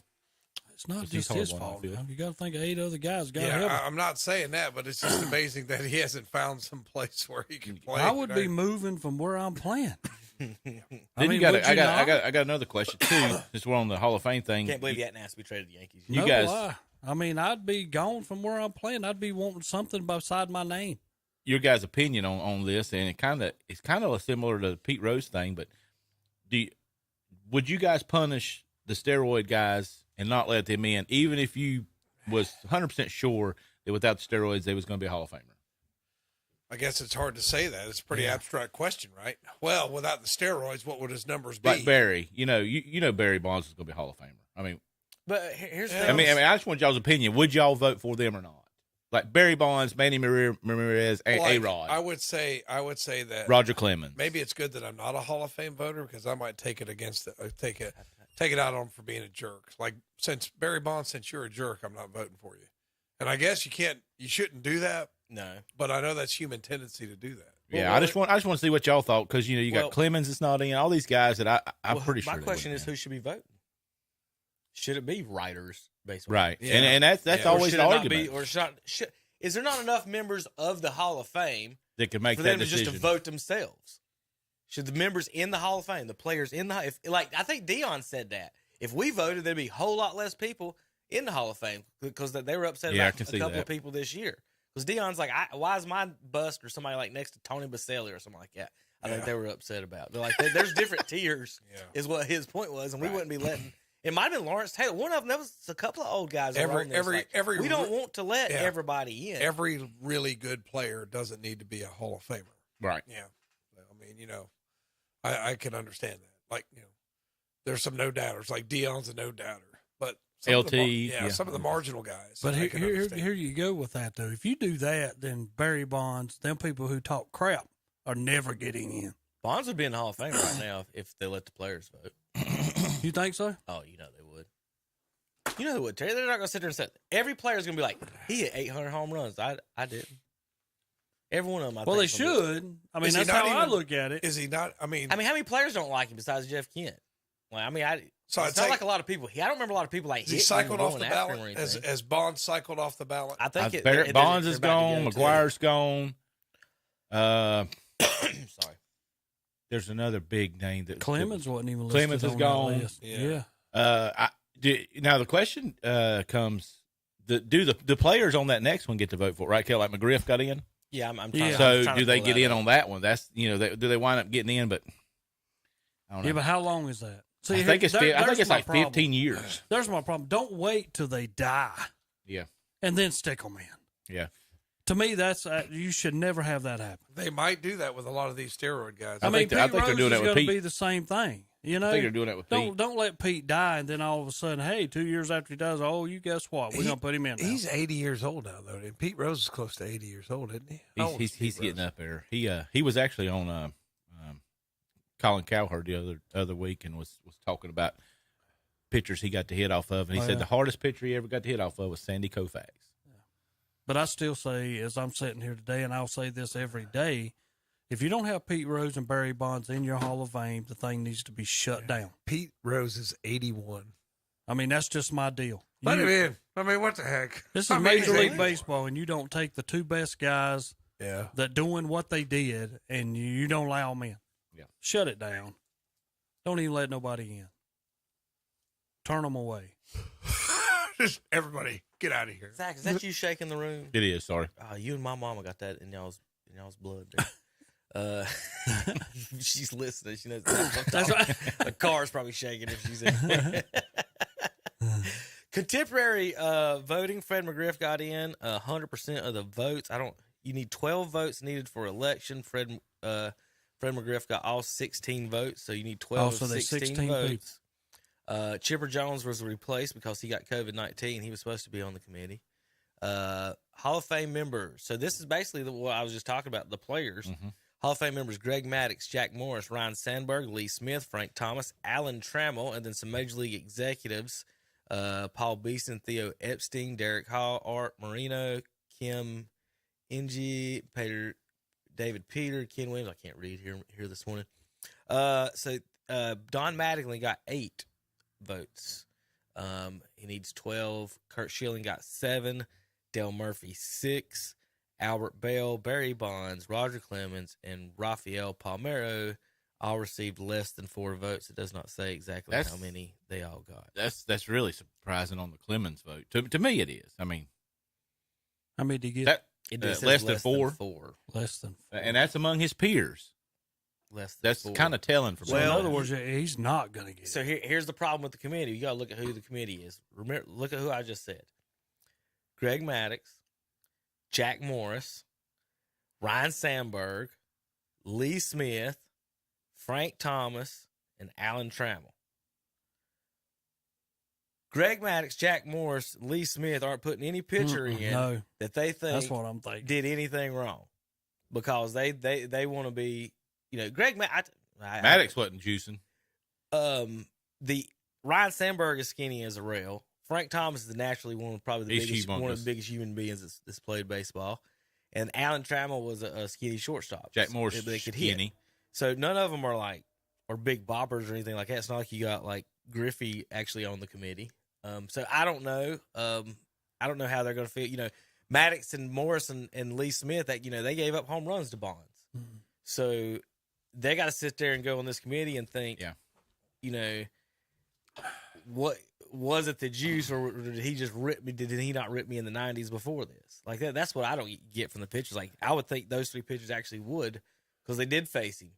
Now I know he smoked him in the 80s and the early 90s, did he not? And so I don't know. So Bonds, Clemens, Palmeiro, Albert Bell, less than 4 votes. Dale Murphy 6, Schilling, Mattingly with 7 and 8 votes apiece on that one. So a couple other new baseball notes that I wanted to tell. I want to show you this one, Terry, for you old time baseball fans. Here you guys go. This is Ozzie Smith scoring on a sac fly to center field from second base. Woo! Guy fell down. That had to be 83. The guy fell down, yeah.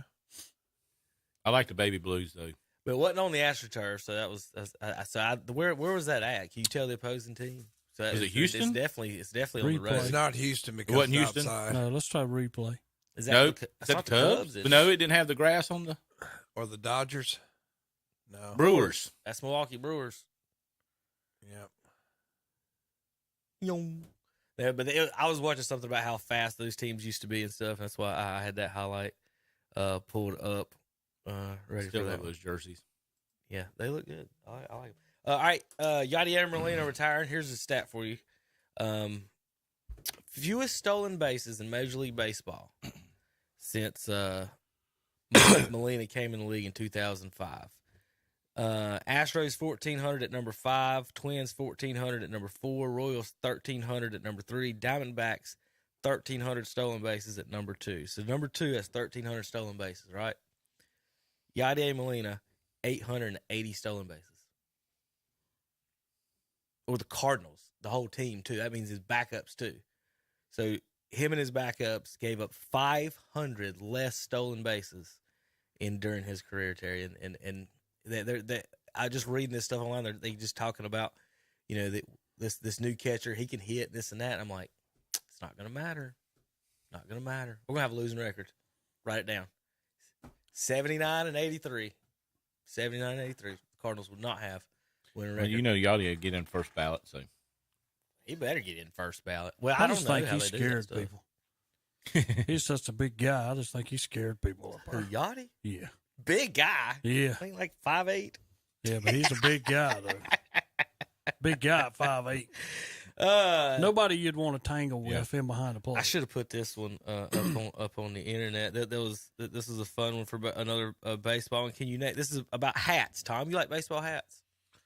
Yeah, I don't wear them much anymore. But are you familiar with the teams and their hats? This is so baseball is either, everyone's saying that they was pointing out that all the hats either have 1 or 2 letters, except for 3. I mean, 2 teams. Can you name the 2 teams with 3 letters on their hats? And the 3 teams with animals on their hats. Cardinals have 3 letters. Cardinals have 3 letters. There's one other team. And they have an animal. They have the bird on the hat too. Well, their main hat. That's a. I want to say Minnesota's got 3. Nope, TC for them. Oh, TC. Okay, Twin Cities. Yeah. Mm-hmm. The White Sox. Yeah, SOX. That's right. And the animals are the Orioles, Blue Jays, and Marlins. These are just the main hats. It was going through this year's new or everybody's team hats and stuff that Major League Baseball is doing promotion, talking about everything. Here's interesting stats for you. All right, we're going to go. How about the most home runs at every height? Okay, you understand what I'm saying? Mm-hmm. 6'11", John Roush has the most home runs at 6'11" in Major League Baseball. He's a pitcher. You remember that the other year? I think it was off Roger Clemens. He had Clemens tried to throw a fastball by him. He destroyed it. 6'10", Randy Johnson has the Major League record for most home runs for a 6'10" person at 1. 6'9", Mark Hendrickson. Anybody know him? Anybody know Mark Hendrickson? Tom, you know him? Sounds like an Indian. Tony Clark, or Guardian, sorry.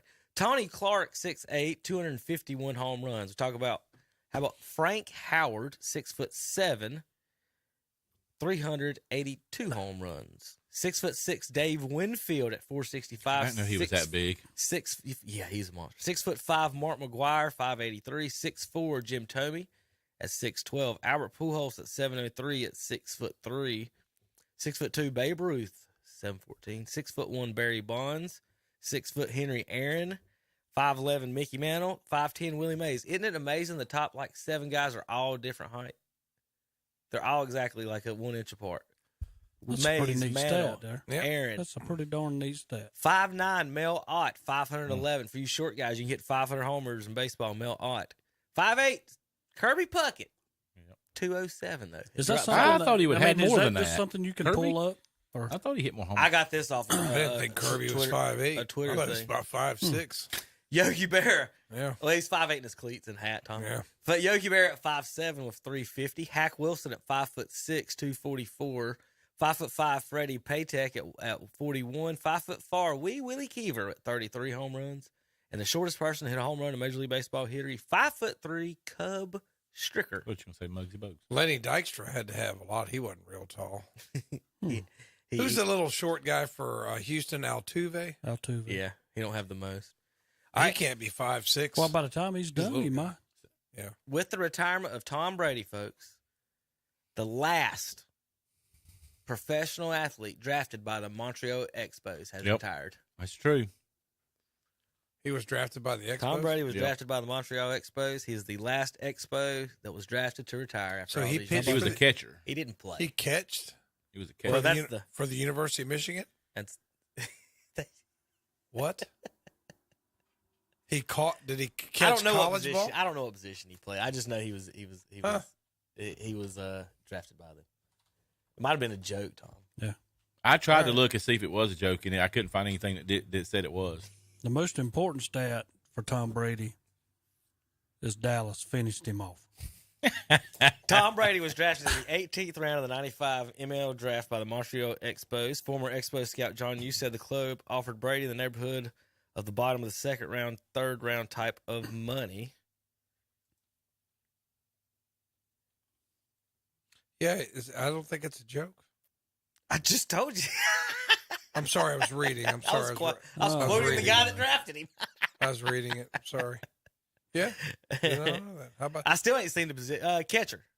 he was a first baseman and then went to catcher. Of course, at 6'5", I know. you like that's a tall, first base. It's a tall First catcher. baseman is 6'5". Catcher doesn't make a lot of sense. Well, I like a 6'5" catcher in I'm some sure ways. you do, though. Because they're not going to get hit, but Yeah. it gets hard to see the pitch. It is. And you got to get up higher and higher. And you know, Terry, when you get up higher and higher, You can't the see the the angle. likelihood of a foul ball coming in your face. I was Yeah. thought maybe you couldn't see the angle of the pitch. It's good. It is harder to see it. Catch one in the throat there. I've caught more than one in the throat. That's not. It doesn't feel good at all, does it? No. All right. Let's see. When we come back, we've got more sports to talk about. We've got NFL, the retirement of Tom Brady, the retirement of the Dallas Cowboys. We've got major NBA. Talk about Michael Jordan's cold-blooded savageness. I got a little clip we can play real quick, and more here on KTCBroadcasting.com. They are there when you need them. We're talking about Shelby Heating and Air, where their customers come first. No matter the weather or the temperature, they'll be there to make sure you're comfortable. Ask about their safety furnace checkup for $99. Plus, ask about their up to $750 in rebates on select products. That's Shelby Heating and Air. Call 704-487-7877. Online at shelbyheating.com. See their page at whatsupshopper.com and like them on Facebook too. They are there when you need them. Join us for our live Sunday morning church services at 9:30 a.m. on WCSL. It's a live church service from Anthony Grove Baptist Church in Krause. And at 11 a.m. on WCSL, it's a live church service from First Baptist Church in Cherryville. And at 11 a.m. on WHS, it's a live church service of the Calvary Baptist Church in Shelby. $1.99 a square foot. That's unheard of for quality 5mm LVP flooring by Design Flooring. Again, just $1.99 a square foot at Bear's Floor Covering in Kings Mountain. But hurry, only 10 pallets are left, and when it's gone, it's gone. Again, just $1.99 a square foot at Bear's Floor Covering, 150 Dixon School Road in Kings Mountain. Check out their website at bearfloorcovering.com. See their page at whatsupshopper.com and like them on Facebook too. At West End Sales, take $500 off all Bobcat mowers. Be ready for spring cutting with a new Bobcat from West End Sales in Vail. But that's not all. For a limited time, get 0% APR financing on all Bobcats and make no payment for 4 months. That's right, all Bobcat mowers, 0% APR financing and no payments for 4 months. Plus, you can get 0% APR financing on all mowers in stock at West End Sales, Highway 18 North, Highway 274 intersection in Vail. The 4th anniversary sale is underway now at Kurt's Premium Outlet in Eastridge Mall in Gastonia. Take 10% off the already marked down prices. Halloween items, $2 each plus 10% off. Clothes and shoes, $2 each plus 10% off. Calvin Klein pillows, $5.95 each plus 10% off. Color Drip popcorn bath rugs, just $1.99 plus 10% off. And Hamilton Beach toasters, just $1.99 plus 10% off. During the 4th anniversary sale at Kurt's Premium Outlet, Eastridge Mall, North New Hope Road, Gastonia, and like them on Facebook too. It's time to go picking at Gaston Pickers in Gastonia. They are now open Wednesday through Saturday, 10 a.m. till 6 p.m., Sunday afternoons from 1 to 5. Come check it all out. 28,000 square feet of vendors with antiques, collectibles, furniture, and more. And vendor space is available by calling 704-852-7055. Check out some of the booths at whatsupshopper.com and online at gastonpickers.net. Like them on Facebook too. Gaston Pickers, 503 Long Avenue in Gastonia, or exit 19 off I-85. Congratulations to Gaston Pickers, celebrating 10 years of business. And we're back on Saturday Morning Sports Talk with Kevin and the gang. Tom, why don't you tell people about Shelby Heating and Air? Yep, Shelby Heating and Air. Give them a call, 704-488-877. Check them out online, shelbyheating.com, for all your heating and air needs. All right, Tom. So we've got some breaking news for you. I don't know if anybody's been paying attention to the news, but there's a balloon flying over. Yeah, I saw that. They're scared to shoot it down. Yeah. Chinese spy balloon. Now they've just published some new pictures. 2 of them now. Of this one, and I've got the actual picture, and they've zoomed in on it, and you can actually read some of the side of it. And I wanted to pull this up for you guys and just see exactly what you guys thought about it.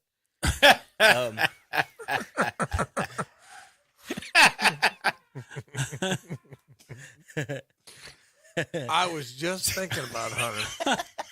That's weird. This is really, really weird.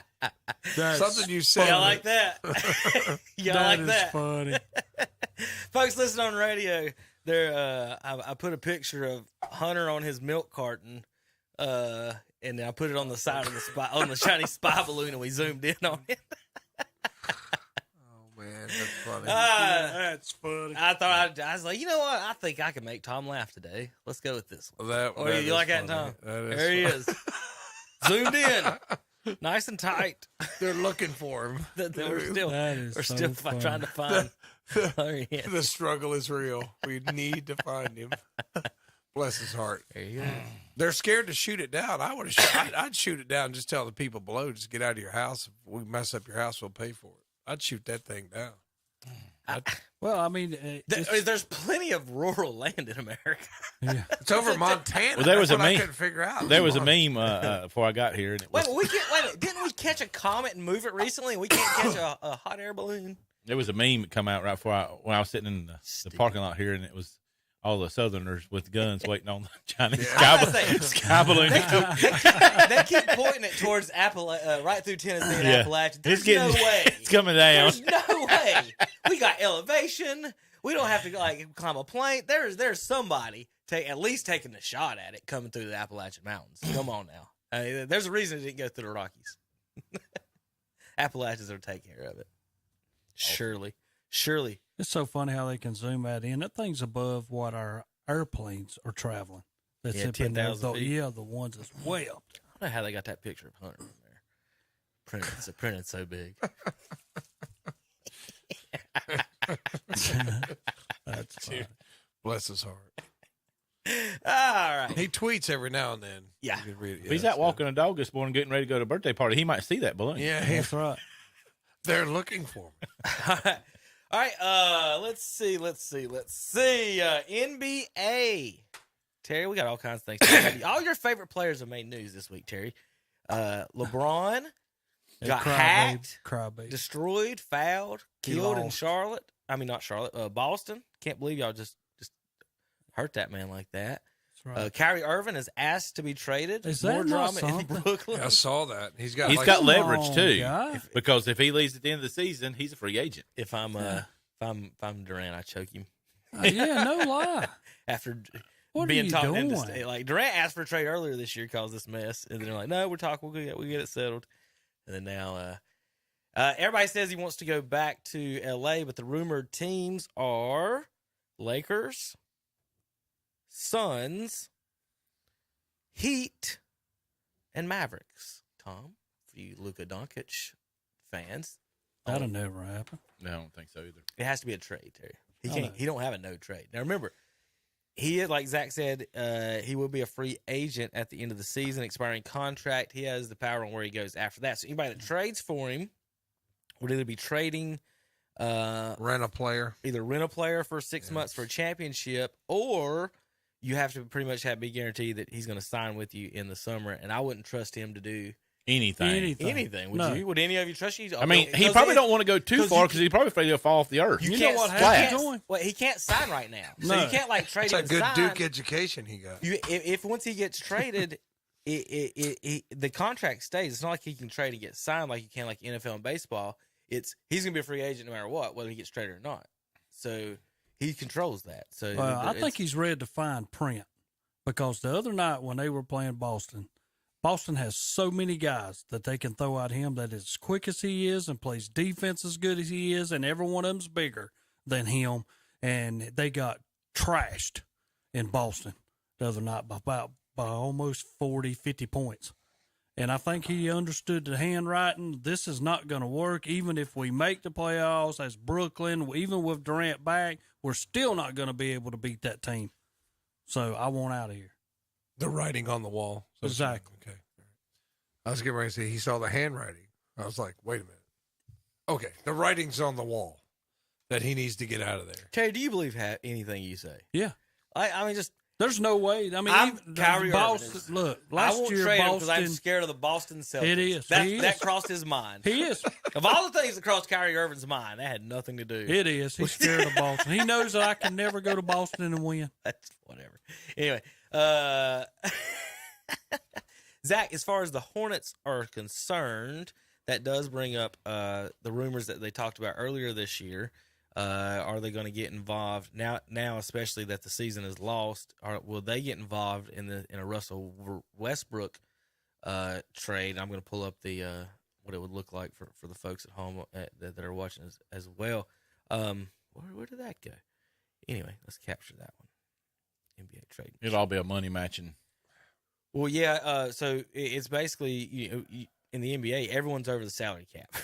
So every trade that the money does have to match. We'll add Charlotte, and let's say we'll throw the Kyrie in here. So Kyrie wants to go. Let's say he wants to go to LA. Westbrook will go to Charlotte, and then you got to figure out who gets what after this. You got to match up money wise. I would love to send LaMelo out the door, but he don't. His money don't. That's not going to happen. They're not going to do it, regardless. Even if no, you can throw him in there. You just got to. You just got to. It'll never happen. It's just like it's going to have to be like a Hayward with the. So you get that contract. So off. Terry, if you're giving up Kyrie, who do you want from Charlotte or LA? If I'm giving up Kyrie, who do I want from there? Yeah. Goodness gracious.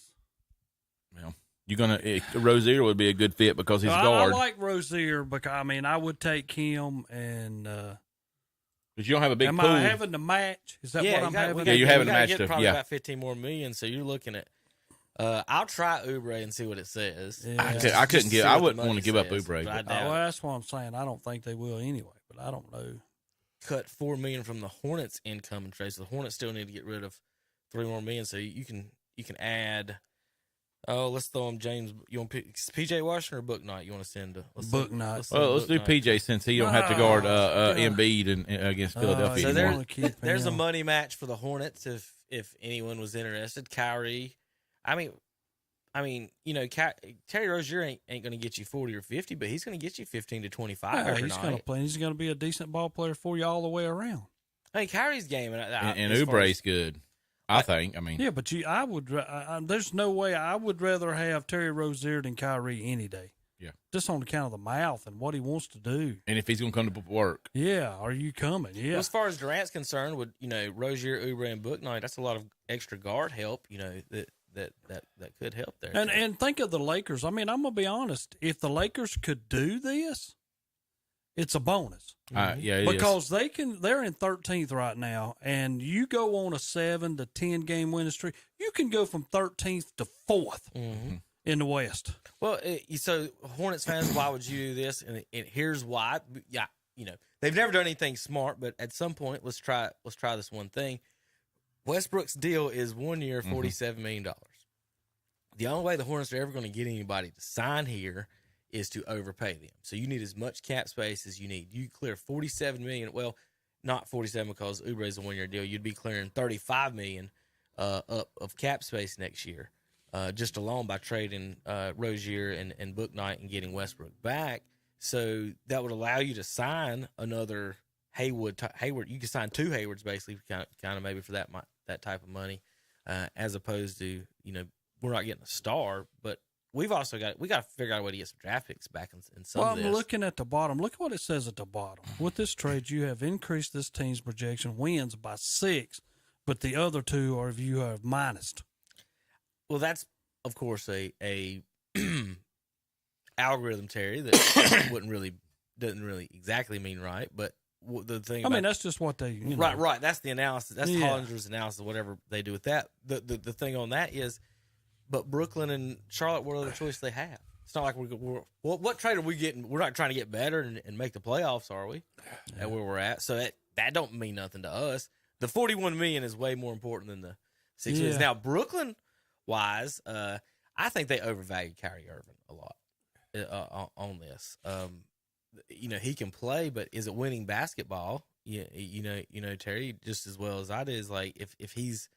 Again, he's the point guard out there, and he keeps shooting and shooting and shooting, and you're one of the guys that fills the lanes. You stop filling lanes, and I don't.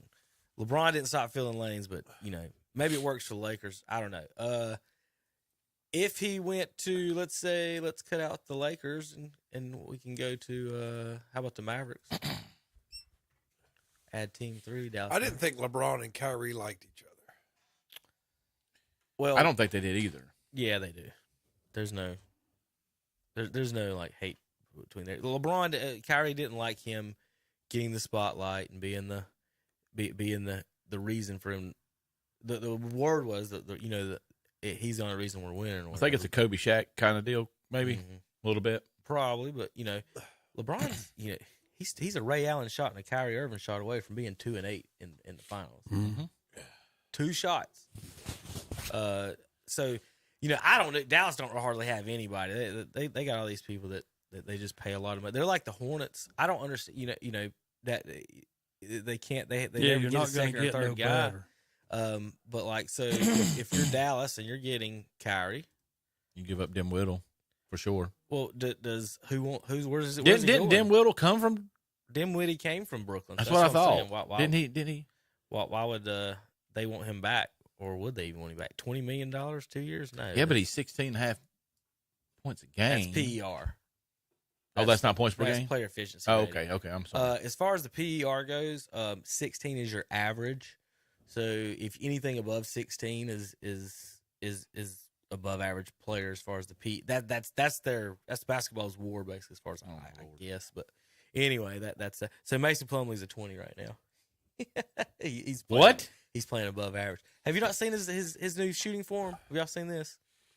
Plumlee changing hands, Terry. Oh yeah, I've seen him shoot a lot of them, daggone, with a different hand on the free throws. Yeah, he's shooting left-handed now. Yeah. So he hit a jumper the other night to wasn't at the buzzer, but it was the game-winning point. So he shot like a baseline jumper left-handed. Well, I'm gonna be honest now. If you talk about Kyrie Irving can shoot with any hand. Mm-hmm.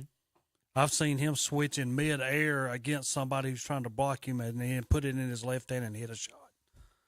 Yeah. So if you're Dallas, you're giving up nothing pretty much, but neither is the Lakers. Nobody's giving up anything. That's the sad thing. So if you're Brooklyn, Zach, you're talking about if you just keep him and you let him go, you got nothing but cap space. You got $37 million in cap space. Would you rather have that, or would you rather trade him and get the poo-poo platter of Rozier, Aubrey, and Book Knight? Poo-poo platter. which one you want? That's I guess what they got to do. I think that's what Brooklyn's got to decide, because they're going to get 4 or 5 different offers for him. So honestly, I think I'd rather have the cap space, because you're stuck with Rozier. I mean, I hate to say stuck with Rozier. He's not a bad player. To me, Brooklyn having cap space is different than Charlotte having cap space. They're going to be able to sign people because they got Durant. Well, it's Brooklyn too. Like, if Brooklyn has cap space and Kevin Durant, you're right. Well, as far as that goes. I think originally, if they would have went to the Knicks, it would have been different. That's just my opinion. I think they went to the wrong team. NBA standings: Boston first, Milwaukee, Philadelphia, Brooklyn, Cavs in 5th, Miami 6th, Knicks 7, Hawks 8. After the guy got in an argument with the Grizzlies got in an argument with Shannon Sharp, they lost their next 5 games. Then they got in a fight with Donovan Mitchell. And then the guy punched or gave a midsection shot to Donovan Mitchell. Started a little brouhaha there, Tom. And Trae Young wants out of Atlanta. Is that what it said? Is that? Mm-hmm. Yeah. Really? Yep. Rumored to go to the Lakers. I know. As always, the Lakers. Yeah. Isn't that weird? That's the weirdest thing about the NBA so far into me, is that, like, Terry, the Lakers will have no draft picks, over cap space every year, and then somehow the other teams just take whatever crappy poo-poo platter that they get sent. Like, yeah, we'll take that. And I'm sitting there looking at Charlotte like, we can't trade none of this crap for none of these guys. Like, all this time, it's just aggravating. As far Congratulations, Sacramento Kings. Look at that. 3rd. They've been a while since they've had a good There's team. another failure by the Charlotte Hornets organization. They could have traded for Sabonis and didn't want to give up P.J. Washington or somebody like that. Something stupid. But we could have had Sabonis, and now the Kings are the 3rd seed. Yeah, Sabonis and Bobo. Yeah, we could have had both of them. Memphis Grizzlies in 2nd now. Even they're 3 and 7 in the last 10. Pelicans lost 10 in a row. Yeah. They were like the 3rd, falling off the map. 3rd seed 2 weeks ago. Dallas in 4th, Clippers 5th. Phoenix, they were the 1 seed a month ago. Is Zion hurt? I do not know. That's awful. Minnesota in 7th. Anthony Edwards moving on up. He did not get the All-Star vote. He was talking to him about that, and he had some very really mature words to say about it. That's funny. You look at 13th, 27 losses, and then you look at 4th with 25. 2 losses away. That's what I'm saying. That's how big that is right there. I mean, 7 to 10 game win streak, you could be in 4th place or 13th. I mean, the West. I didn't realize they were only 3 games out like that. The East isn't much different. That's a little bit more. A little bit, but still. I mean, you go down to 13, they got 32 losses. Our 4th place team ain't got but 20. There's a big difference. I mean, it's kind of huge. It's just, yeah. Look at that. Yeah, because their bottom teams are only like 10. Yeah, I see what you're saying. But at the top, it's a little bit more congested in the East than it is the West. Yeah, well, I mean, that's just like when they talk about Boston, and Boston against the West is 16-5. They've only lost 1 game at home against them, and that was last night to the Suns. But against the West, Boston, like I said, Boston 16-5 against all West teams. And everybody wants to tell me that the West is better. No, they're not. And they've scared and they've scared Kyrie Irving into wanting a trade. Yeah, all the while he knew that when he come here. Can't beat Boston. Go home. Oh, retire again. So this is a funny story. We're going to go to college basketball here in a second. This is Jordan, Mactar, Jai, Vince Carter, Anton Jameson, Carolina Tar Heels story. This is told by Anscape. Is the Twitter feed. I can't remember who's telling it. It says it right here. Mark Spears is telling the story. All right, Zach, if you'll hit. All right, I got to lower this just a bit. This is Mark Spears telling a Jordan story in the Tar Heels. Mactar, as Michael Jordan's walking away, says, Mactar, as Michael All right, so this is about Mactar Jai. If you don't know, he played on the teams with Stackhouse. Vince Carter and Antoine Jameson. Mactar is now a scout, I think, for the Knicks, is what he says. So we'll pull this up and we'll play it here. Hakeem Olajuwon's the greatest basketball player of all time. So in 20 years of covering the NBA, one of the funniest people I've ever encountered is Knicks scout Mactar Njai. He's definitely one of my favorite people because he always keeps it 100, whether you want to hear it or not. He also played at Michigan and North Carolina. And while he was at North Carolina, he was on a really, really good team with Vince Carter and Anton Jameson and Shammond Williams. So one practice in particular, Dean Smith, the legendary coach, walks in and says, all right, guys, stand in the line. I got somebody for you to meet that needs no introduction. So everybody stands in a line before they're about to play some pickup ball. It's Michael Jordan. Michael Jordan walks in. So Michael Jordan walks by one, player by player, shakes his hand and says, what's your name? Hey, my name's Anton Jameson. Hey, what's your name? My name's Vince Carter. Mactar, his crazy self, he goes to the end of the line to make sure he's the last person. So Michael Jordan gets to him and shakes his hand. He goes, what's your name? Well, my name's Mactar Njai. What's your name? Mactar asked Jordan. Jordan kind of looks confused. He said, Michael. Pleasure to meet you, Michael. And he says, you don't watch much NBA. Where are you from? He said, I'm from Senegal. He said, yeah, they don't show much basketball in Africa. And then Mactar, as Michael Jordan's walking away, says, by the way, Hakeem Olajuwon's the greatest basketball player of all time. Michael Jordan looks at him, looks a little upset, and just rushes out the room. About 10 minutes later, Jordan comes back in practice gear to play. He tells Dean Smith, look, give me the worst guys, and I'm playing with the worst guys against your stars.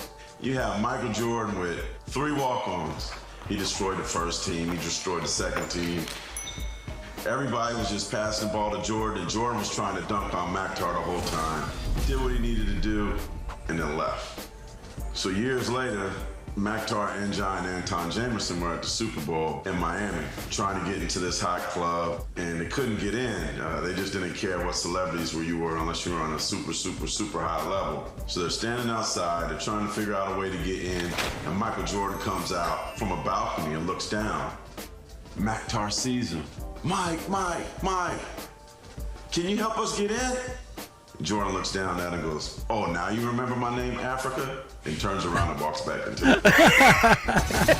You know that's true. That's funny. You know for a fact that's true. Now you remember my name? We'll be back in a minute. KTCBroadcasting.com. Where their customers come first. No matter the weather or the temperature, they'll be there to make sure you're comfortable. Ask about their safety furnace checkup for $99. Plus, ask about their up to $750 in rebates on select products. That's Shelby Heating and Air. Call 704-487-7877. Online at shelbyheating.com. See their page at whatsupshopper.com and like them on Facebook too. They are there when you need them. Hendrick Appliance and Mattress Center in Shelby announces a huge inventory reduction blowout sale. Save hundreds of dollars on scratch and dented appliances, washers, dryers, refrigerators, freezers, and more. Now in stock, GE and Whirlpool appliances. It's the biggest selection in the area. Plus, buy now and get next day delivery. Hendrick Appliance and Mattress Center, 1241 East Dixon Boulevard in Shelby. On the right going down, on the left coming up. Like them on Facebook too. Not one, not two, but 3 big trucks with car carriers have backed up and unloaded a big new shipment of brand new Volkswagens at Classic Volkswagens in Gastonia. All of your favorite Volkswagen models. Come in now and mention this radio ad and get your choice. Take either $1,000 off the price of your new Volkswagen or receive a $1,000 gift card. Either way, it's $1,000 in savings for you. Only at Classic Volkswagen of Gastonia, 4417 Wilkinson Boulevard. Online at classicvwgastonia.com. See their page at whatsupshopper.com and like them on Facebook too. Flooring America in Kings Mountain and Carver One Flooring Home in Gastonia have some great news. New LVP flooring that's waterproof. Hey, and it's also pet-proof. And even kid-proof. But best of all, it's only $319 a square foot. That's right, LVP waterproof flooring for $319 a square foot from Flooring America, 602 Slater Street in Kings Mountain, and Carpet One Flooring Home, 2757 East Ozark Avenue, Gastonia. Arthur Services is a proven competitor in the contingent staffing market. Their staffing solutions include temp to hire, direct hire, and payrolling. Arthur Services knows that a quality employee, properly trained and managed, is your most valuable asset.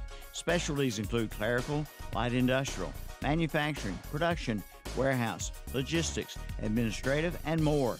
Call Arthur Services for your appointment today, 704-750-3304, or like them on Facebook too. And Arthur Services wishes you Happy Valentine's Day. I really can't stay. Baby, it's cold outside. When it's cold outside, head to Bean Brothers Hardware and Supply in Lincoln.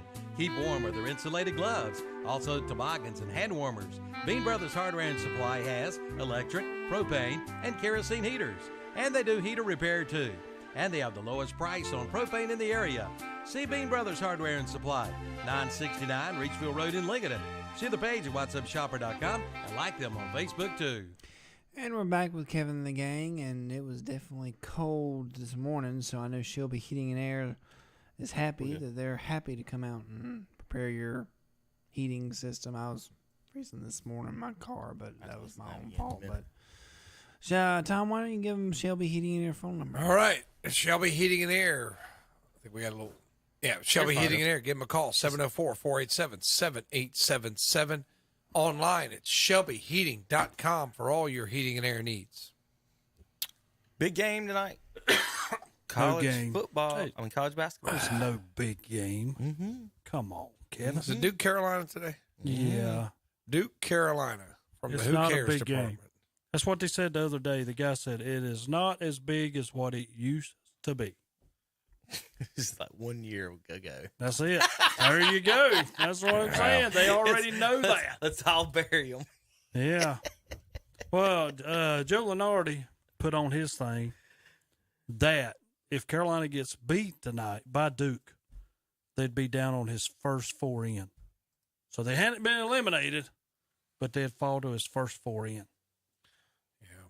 Well, they just played, they just played some pretty meaningful games recently. So I wouldn't say it's dead. They're just not having good years this year. Neither is ranked, correct? Neither is ranked. Neither is ranked. Neither one. Yeah, I think we only got two in the ACC that is ranked.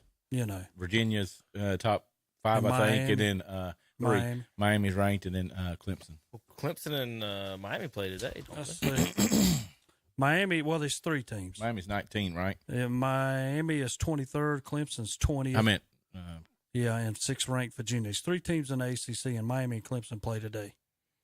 So there's your game of the day. Virginia's number 6. Hosting, they're at Virginia Tech. Yeah, at 12 noon. Miami at Clemson today.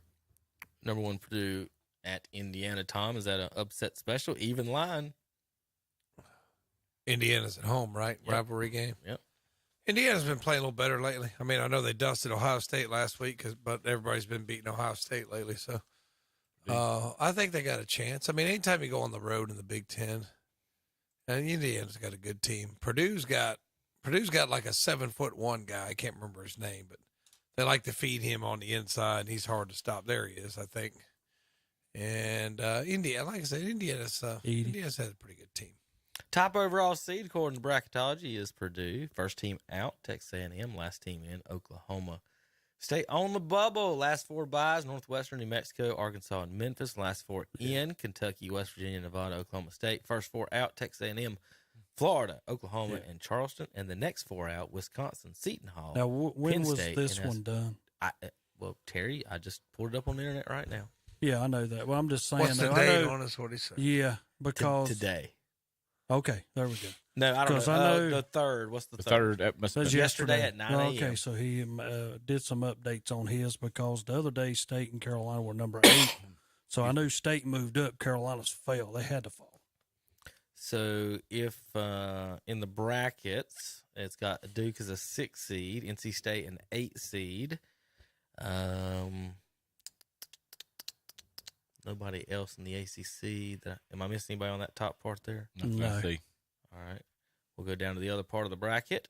Clemson, a 9. They fell to number 9. UNC Asheville is a 15 right now. Virginia, a 3 seed.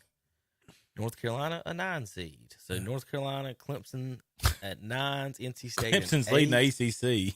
They're a 9 seed. Yeah. Well, Well, Virginia the thing is. that gets me on, and I'm like you, and Zach, I'm the same way. If this was Carolina or Duke, they're in the top 10. Oh, if they're in the top 10, they're leading the ACC. They would not be a 9 That's seed. what I'm saying. They would be And like Clemson is 2 or leading 3 this seed thing, at and least. they're number 20. Mm-hmm.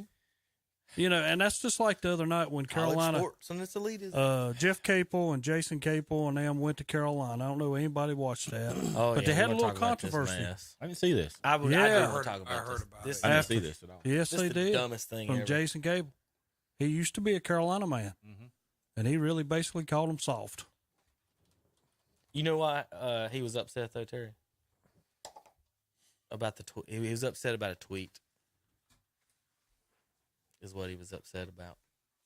I'm gonna pull it up here in a second. But yep, Jason, He was on our scrub team though, wasn't he? Yes, and that's what's so weird about all this. So Jason Capel were number 25 at Carolina. Okay, if anybody remembers, I don't know if anybody does. He was on one of the teams that went 8-20, and so he come out. He wore his Oklahoma shirt or whatever. But anyway, he was supportive of his brother coaching. But anyway, what's funny? So Carolina put out a tweet. You know, every game. Hey, watch this game, right? It ain't even worth it for me to find it. It's gonna be hard for me to find probably anyway. Just typing this in the internet. But what it was they tweeted out. Is it Jeff Lebo's kid that plays for him now, Terry? He's number. I'll pull up to UNC right. I think it is. Lebo's kid plays for Tar Heels. Yes. Yeah. Okay. Yeah. He was from Pennsylvania though. Right. So let me pull it up. I want to make sure I get everything accurate with this. Lebo. Lebo's a coach somewhere, isn't he? Maybe it's not Lebo. Pretty sure. Yeah, Lebo's... Creighton Lebo. All right, here we go. So Creighton Lebo, they tweeted out a picture of Creighton Lebo. He's number 25. Well, listen to the game. Watch the game against Oklahoma, and that's what he was mad about, Terry. Jason Capel was mad because his brother was coming to coach against Carolina, and they tweeted out a player who happened to wear the same number as Jason Capel did a long time ago. So Capel loses his mind and starts just arguing with everybody. He goes off on Matt Doherty. Did you see this quote on Matt Doherty? The whole thing was a mess. I mean, even at the end of the game, they were people questioning the foul that wasn't called there. Like LeBron didn't get his foul called in this game. They saying Carolina didn't get their call because they say the last guy got fouled. I didn't see it. I don't know. I did catch up on all the all the. I mean, they even put out Jason stuff Capel. about all the referees out there should have been fired. I mean, So Jason Capel was outside the pit locker room. Y'all going to disrespect me. All I did for this program, y'all going to boo me. I held this S together when Matt Doherty tore it apart. F that S. He went 8-20, Tom. It's awful. He held it together. 8-20. While Matt Doherty, the guys he recruited, Won a not championship you, for Roy. Yeah. won the championship. Unreal. And then I see people on Terry, the Carolina fans who don't know anything. I see somebody, Jason Capel and Rashad McCants are both no longer Tar Heels together.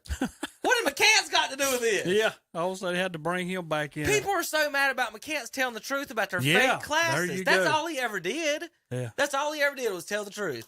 Told the truth just like Conseco has. Right. I mean, you hate to say it, He's but been they right did. about everything. All McCants did was tell the truth, and for you to say he's whatever is a traitor, you should be mad that Carolina was doing that. That's how I felt about it. Like, why would whatever? So anyway, Creighton Lebo is Jeff Lebo's son is in the middle of this, and the kid. So Terry, of course, you know how the internet sleuths do. They find out who the kid is who tweeted the picture. Oh yeah, this is how big the jerks are on the internet. Tom, he's a 19-year-old like intern with the media group, and he grew up a Kansas fan and has no idea who Creighton Lebo or Jason Capel is. Has no idea who the players are. He's just making the Photoshop graphics, and this is Jason Capel losing his mind. Well, everything I read was over what I just said. The tweet, they disrespected him because they tweeted out a picture of Creighton Lebo. Dude, get over it. Yeah. So Matt Doherty had a nice, respectful response. Terry, did you see that? No, I did not see that. Matt Doherty said, let's give Jason some grace. He was a very good player and a terrific leader of some great teams at UNC. He is part of the family. I wish I was a better coach for him and his teammates during a challenging transition his last 2 years. Everything that happened under Matt Doherty was not his fault. They shouldn't have gave it to Bill Guthridge in the first place. Nobody in that program wanted Bill Guthridge there other than this is Dean. I'm passing it down. It's like I owed it to him is what just I was in those camps around there when that happened. Went both of those camps, and there was just so much talk around there. Like, wasn't a lot of people happy with the Bill Guthridge thing. They wanted that to be gone sooner. So, and then Doherty's players win the national championship with Roy Williams. So, I don't know. I think Doherty's got a bad rap about all this. Yes, he was the coach when they were bad, but again, he's coaching. Whose players is he coaching? Bill Guthridge's Yeah, there you bad go. players. He brought the guys. You got Chris Lang and that's where a lot of people get mad at me because when I sit back and think about it, and it makes me mad because I remember when Roy Williams turned down the first time. Yeah, he did. Carolina wanted him to come. That's when that's and then he took the next one like, oh yeah, I'll go get them guys. Right. Yeah. Wasn't that Roy turned it down because it had to be giving it to Guthridge? Yeah. Was that offered him then? I cannot remember. It was offered before, so it had to be. Well, that might have been. It might have been the Doherty time. That's what I'm saying. It could have been. It was Doherty if it was the Guthridge thing. But anyway, Doherty wasn't a bad. I didn't think he's a bad coach. Guthridge was so weird. Doherty was at good. Those camps. He would come in and talk, and then when he would get done, he would look at his watch and say let's say Vince Carter scheduled at say 8:04, and it's 8:03:47. He would literally look at his watch and goes, "All right, you have 13 seconds to talk." What? I've never heard any other adult say that in their life. Any teacher, have you ever been like, "You guys have 23 seconds to talk"? I'll be back in 47 seconds. You can talk. This is weird. He was weird. Anyway, Jason Cable, I think he made a big jerk out of himself. All right, when we come back, we'll do the NFL playoffs, finish up, or go over some of our picks and preview the championship games, even though they aren't till next week, huh? But we will touch on that and more here on KDCBroadcasting.com. They are there when you need them. We're talking about Shelby Heating and Air, where their customers come first. No matter the weather or the temperature, they'll be there to make sure you're comfortable. Ask about their safety furnace checkup for $99. Plus, ask about their up to $750 in rebates on select products. That's Shelby Heating and Air. Call 704-487-7877. Online at shelbyheating.com. See their page at whatsupshopper.com and like them on Facebook too.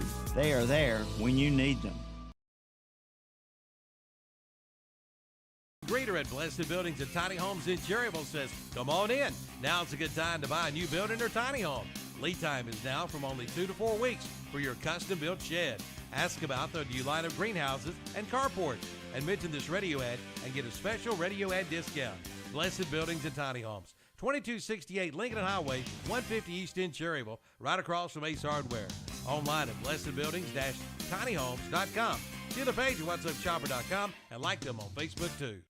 Not one, not two, but 3 big trucks with car carriers have backed up and unloaded a big new shipment of brand new Volkswagens at Classic Volkswagens in Gastonia. All of your favorite Volkswagen models. Come in now and mention this radio ad and get your choice. Take either $1,000 off the price of your new Volkswagen or receive a $1,000 gift card. Either way, it's $1,000 in savings for you. Only at Classic Volkswagen of Gastonia, 4417 Wilkinson Boulevard. Online at classicvwgastonia.com. See their page at whatsupshopper.com and like them on Facebook too.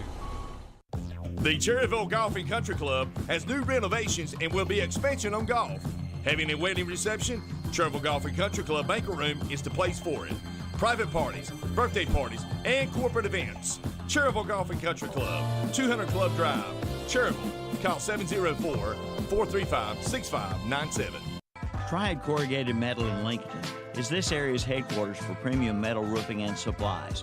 And now just arrived, square tubing for metal carports and metal buildings. Give them a call at 980-429-2278 for pricing and sizes. And they have a wide variety of colors too. Visit their website at triadcorrugatedmetal.com and like them on Facebook. Triad Corrugated Metal, 108 Industrial Park Road in Lincolnton. Now hiring manufacturing positions and CDL drivers. Built upon a solid foundation of cast iron and steel, the Kubota L Series is part of our under 100 horsepower tractor lineup rated #1 for reliability. They feature powerful Kubota diesel engines and easy operation. The durable Kubota L Series. Talk to your local Kubota dealer today to schedule a demo. Go to KubotaUSA.com for full disclaimer. Your Kubota dealer is Parker Farm Service, located at 126 Bessie Drive on Oak Grove Road at the Highway 74 bypass in Kings Mountain. And we're back on Saturday Morning Sports Talk with Kevin and the gang. We're back. Yeah, we're back. All right. And Saturday Morning Sports Talk brought to you by Shelby Heating and Air. Give them a call, 704-487-7877. Check them out online, shelbyheating.com for all your heating and air needs. Kevin. All right. NFL time. Tom Brady retires. That's good. We'll set us up a weird. Cowboys send him home. Set us up a weird. I think Tom Brady sent himself home. What was so funny is then, the media loves him. They're following him around. He's somewhere. He's taking his kids to horse riding practice. And then they're like, and here's Tom Brady. He's on the phone arguing with somebody. I'm like, do y'all really just follow this man around all day? And like every little thing he does is going to be on the news. Like if he gets mad at somebody, he's Tom Brady. He's a jerk. Of course he's going to yell at people on the phone. He's entitled to that, right? I mean, so why is that news, Terry? Why is that worthy of, let's put Tom Brady at his daughter's horse riding lesson yelling at somebody on the phone? Why is that newsworthy? Somebody tell me. If anybody can explain to me. We can't. It's just Tom Brady. I wouldn't cover him at all. I wouldn't care. He said, I think he's got $100 million. Did you see the newscast where they were talking about asking this guy if Tom Brady was the best ever, and he said no? Well, he said Peyton Manning was the best regular season quarterback he had ever seen, and Joe Montana was the best Super Bowl quarterback he had ever seen. Okay. So there's a lot of arguments this week about whether ranking the quarterbacks and all that time stuff. I saw a couple lists. One of them had a top 10 Super Bowl quarterbacks, and they had no Troy Aikman with 3 championships, no Roger Staubach, Terry. The question is, everybody's is Tom Brady the greatest? Now, let me ask you this, though. One drive. Do you want Tom Brady or Joe Montana? One drive? If I am picking, and I've seen both of them. Well, that's what I'm saying. I'm asking you guys, I'm taking Joe Montana. Because this is where, a lot of this is where it's at, because we're going to have this argument, because when you make these lists, they're going to put people like Marino. Where does he go with no championships? Where does Aaron Rodgers and Favre go with their 1, and Drew Brees go with their 1 and all their records? So there's going to be a lot of arguments about this. So when people do say, well, is Brady the GOAT? Well, then I could ask someone like Terry maybe, or anyone else that may have seen Joe Montana. One drive, that's all you get. Are you taking Brady? Or are you taking Joe Montana? And the biggest thing here is when they show stats, because Joe Montana never threw an interception in the Super Bowl. 4 Super Bowls. Yeah, never. And so, Terry, one of these lists didn't have Joe Montana on it, I was looking at. And so, and that's what, and so that's what aggravates us about some of the younger folks when they put these young guys on these lists and they've never seen some of the older ones play. Ask the people that's actually seen these people play. they could actually do a comparison of these. So, like, as far as, and that's what the kids don't get. Let's say before Tom Brady started playing, as of 2001, what was the order of greatest quarterbacks ever? Joe Montana. And then everyone argued at 2. It was probably whether it was Marino. Marino, Elway. Yeah. Some said Bradshaw. That was the argument, was it not?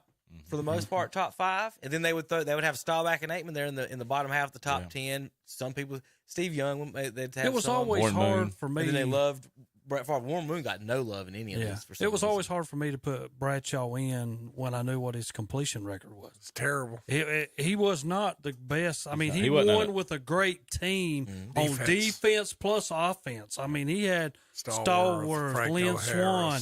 Yeah, Franco Harris. Well, that's the question. I mean, if Dan Marino's on those Pittsburgh Steelers, does he win a Super Bowl? Oh, absolutely. Oh, yes. Yeah. If he didn't do cocaine there in the early 80s. Did Pittsburgh pass up on him? Am I right there? Like Pittsburgh could have drafted. That was a lot that passed up. They fell to like 25th or 26th. But the guy kind of pointed out, he says, people don't understand. He says, you have to put in perspective how long Tom Brady has played. He should be the leading touchdown passer. He should be the leading yards. I mean, he says, my Lord. He said, there's a huge difference there when all these other quarterbacks quit compared to how long he's played. He said, if he had done all this and never did any of this, then you would think, man, what a bad quarterback. Well, and then we got to parse words and with the English language when you say greatest and best. A lot of people have that as far as different arguments. Because a lot of people say, well, Aaron Rodgers is the best thrower of the football, or whoever, or a lot of Cowboy fans would rather have. Yeah, and you look at Peyton Manning, he threw ducks. Coming back. I can't stand watching Peyton Manning throw a football. I mean, you're right, Zach. Duck. Every time you see, you never saw a spiral. It's like it's coming to him like this every time. I watched him in the skills challenge. They showed it the other day, and he's throwing a duck to throw the 65-yard, long pass that he did. It's the weirdest thing for me. Talking about Manning? Yeah. It was just like ducks. He doesn't throw the spirals. It is weird like that. I think he was very intelligent. Oh yeah, that everybody would take that. Yeah, So anyway, that's a lot of arguments about that. I did want to ask that. Would you want Joe Montana, or would you want someone else as that last drive? Whether or not, whatever you say, the greatest career, 23 years, and that's the thing we're about to argue about with LeBron and stuff too. Is longevity we're talking about versus longevity and stuff like Carl. Nobody mentions Karl Malone. Does anybody ever mention Karl Malone?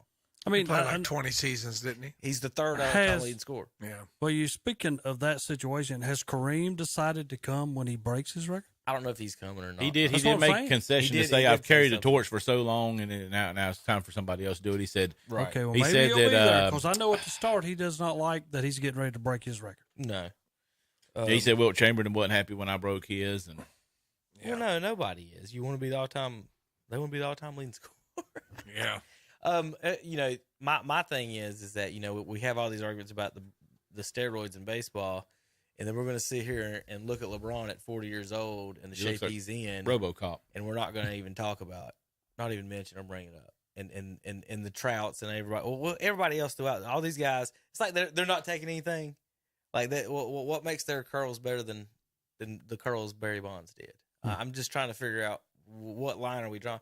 Again, LeBron, I spend over $1 million a year on my health. Doing what? What cost $1 million? Sit-ups are free. Squats are free. You're 6'9". But you got to pay somebody to yell at you what you're doing. I guess. All right. So here's some of the quarterback. We'll go through these real quick.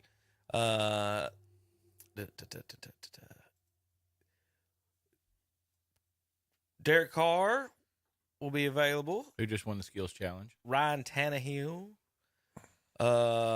Is saying Lamar Jackson could end up with a franchise tag. So when you're tagged, somebody can trade for you, but they have to give up like a ton of right. Yeah, okay. I mean, somebody can sign you, but they have to give the other team compensation, right? When you're tagged, you get this exorbitant amount of money. I think team it's like would have to offer 3 first-round picks. It says right there, and you have to have a lot of trade capital to get somebody. So. They might offer that, though. I mean, look at the trades we've seen lately. If you're the Panthers, would you offer 3? Absolutely, I would. I don't know if we got them, though. I'll trade you Deshaun Watson for him straight up. Derek Carr. Panthers could offer 3 years, $102 million. He'll have an offensive line, defense. You don't want Derek Carr? He did win the skills challenge. I think he's got all the stats for the Raiders pretty much. I don't know. Maybe he's got a bad rap. He goes to the Jets. Geno Smith, Jimmy G says they think he goes to the Raiders. Heineke to the Commanders. Jameis to the Colts. Sam Andy Darnold. Dalton always comes up. Sam Darnold. Carolina coming back. I think. Isn't Frank Reich going to look for something else? Zach? Yes. It's got you looking at. I hope he don't look at Wentz. It's got you looking at Will Levis of Kentucky at the 9 spot for you Panthers fans out there. That's where they've got you guys projected. So Steve Smith made a good point. He said, "Listen," he said, "if we draft a quarterback, he said he's got to be developed." He said these quarterbacks that are coming out are not ready to play. And not just this year. He says every year they're not ready to play in the NFL. He's making fun of Matt Rule the other day too. Yeah, Steve's not a big fan of Coach Rule. All right, let's see. This weekend's NFC Championship games head off to Super Bowl 57. Bengals and the Chiefs. Chiefs win 23-20. And the NFC Eagles beat San Francisco, who has down to 9 quarterbacks. And a lot of times, the past few years, we've had a few teams get pretty far in the playoffs because of the injuries of other teams. And 17 games, and then you got another extra round in the playoffs. A lot of these teams are who's the healthiest. And Eagles, they've stayed healthy. They've been good on offense, good on defense.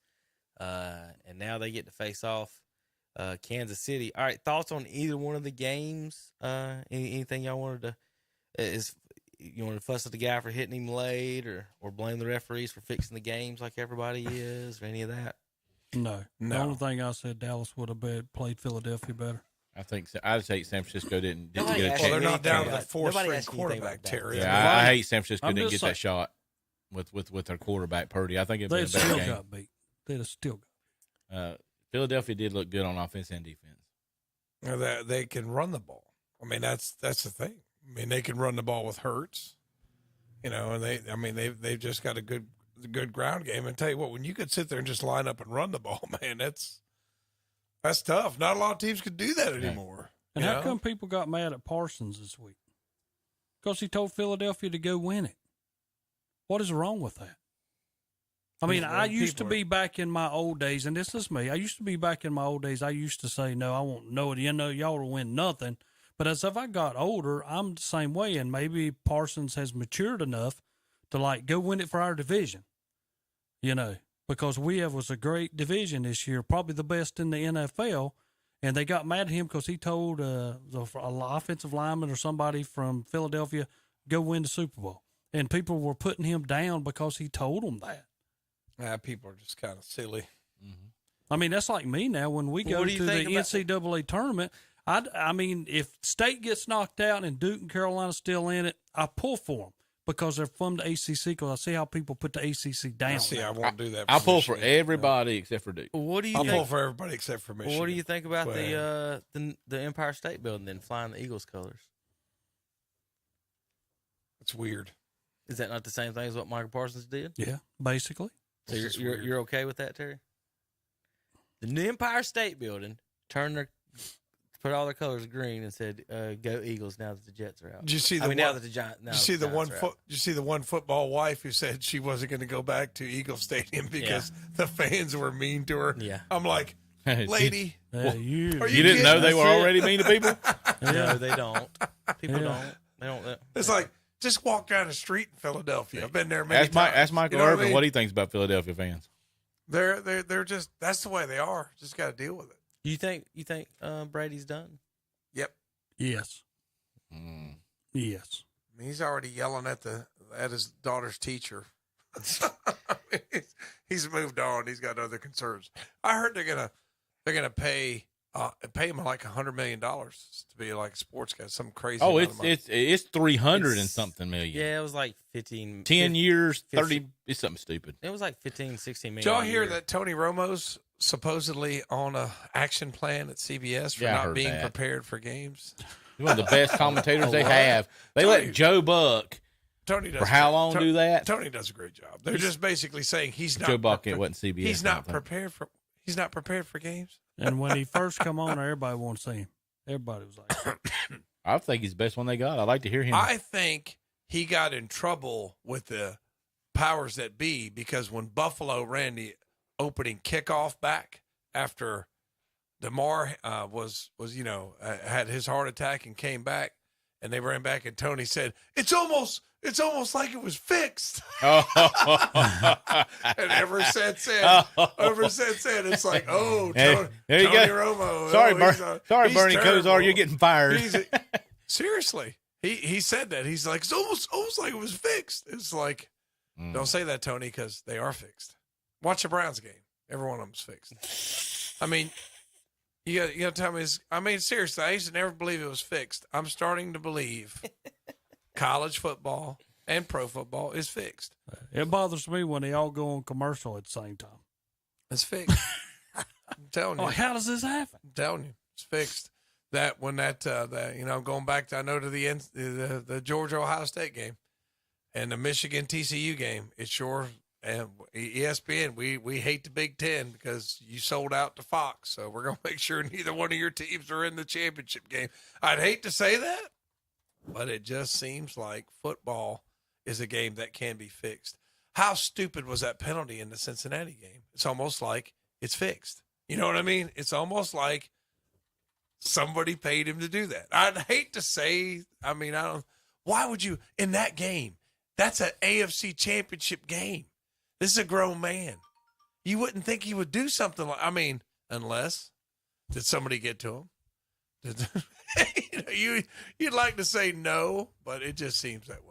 Well, so we've had a lot of, the question on the officiating, and Terry just talked about the LeBron and the situation there in Boston. That game went to overtime, right? Yes. And they still lost. No, he could have won in overtime, right? So he pitched a hissy fit before he went over. He acted like a little baby. Oh my God, it was pitiful. Then, but here's another thing that I never. Him and Patrick Beverly and Anthony Davis all talked about how they got cheated and screwed. And I went and looked at the box score. They missed 58 shots. Not 18 shots. Not 28, Tom. They missed 58 shots and blamed the referees for losing an overtime What game. how many free throws they missed? A game they tied and missed 58 shots in. It's the referee's fault. Please stop, people.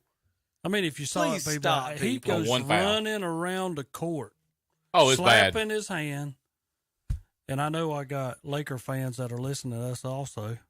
I hate you lost, buddy. Listen, if he got fouled, he got fouled, but they missed 58 They shots. did. If you make one, they don't even have to play. How many It other takes a fouls did knee. they miss during the game, too?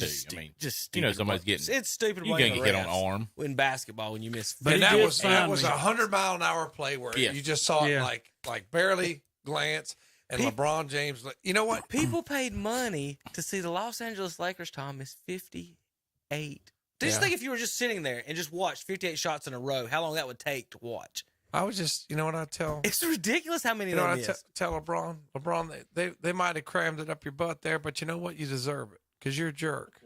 You're a jerk every night. You're a jerk every call. You're a jerk. Eventually, they're going to quit calling it for you. They don't care who you are. They don't care if You would never see Michael Jordan do no. that. Now, he would go and blast the referees, but he'd cuss them. Yeah. I will say this, and this is from a Laker fan. He said Tom Brady did sign a 10-year, $375 million contract with Fox. Yeah, I knew it was crazy. So what it is that Greg Olson's was basically holding his spot. So they got to decide what they're going to do with Olsen. That's it. That's Brady's spot. I thought old three-leg did a good job. I did too. That doesn't Did matter. you like? I did. Yeah, not. I did too. I thought did he not. does. I I liked think it. he I does thought a he did good okay. job. Number one, I think he'd get lost too many times. Number one, it doesn't matter. That's Brady's spot. Two, Olsen, I can't hear him talk without thinking about Bill Cosby slipping people drinks. So I just, that's all I hear. The same thing when I see Bill Cosby, and that's what I think when I see Bill Cosby. Oh, okay. When I hear Greg Olsen talk, I just think about him rapping on the 7th floor and being a deviant. And Most all people that I don't. think about. Most people don't. 90% of the people don't know they anything don't. about him. They don't. Or I bet 90% of the people, Tom, don't know his brother's a convicted rapist. And he almost got, Bet what they is don't. it, Man of the Year, Walter Payton? Yeah, Walter Payton, Man of the Year. He's a changed man, Kevin. That's exactly what he is. He's a changed man. Terry, I got a. Oh, before we go, I got a home run celebration for you. See if you like this one.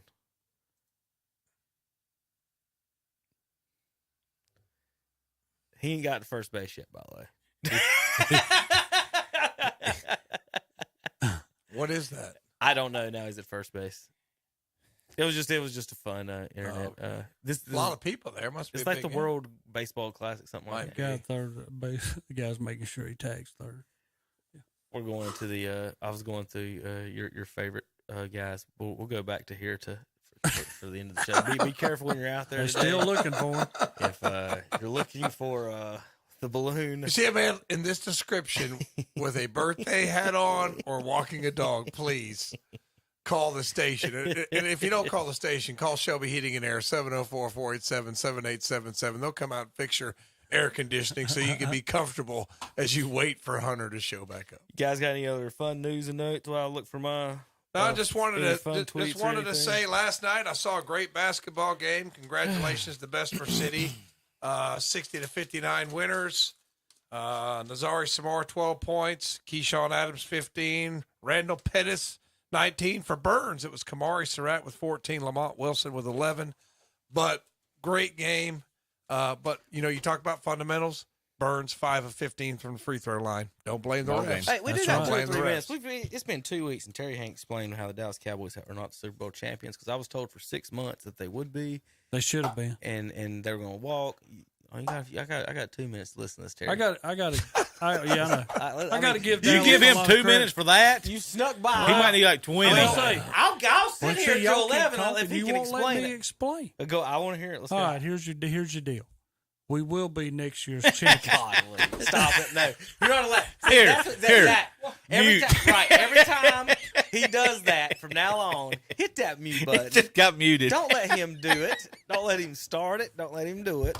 So, Dak Prescott, Terry, you ready for a new quarterback? Dak Prescott? Are you ready for a new No. quarterback? Not that you can get rid of him No, because we got rid of Kellen Moore. He's going to the Chargers. Okay. But after we've done that, our coach is going to be calling all the plays. Is Zeke going to be back next year? But now they said that when he was at Green Bay that Aaron Rodgers had the same problem, and he took over calling plays the very next years, and Aaron Rodgers' interception rate went down like 66%. Calvin says you can see the balloon right now. That's right. If you go outside. It's got Dallas Look real Cowboys. quick. If you're online, remember on our YouTube channel, we've got a close up of the picture of the balloon, and there it is. There it is, Tom. We'll see you. We got Terry 6 more months of listening while the Cowboys didn't win. So thanks for everybody tuning in to Shelby Heating and Air, KTCBroadcasting.com.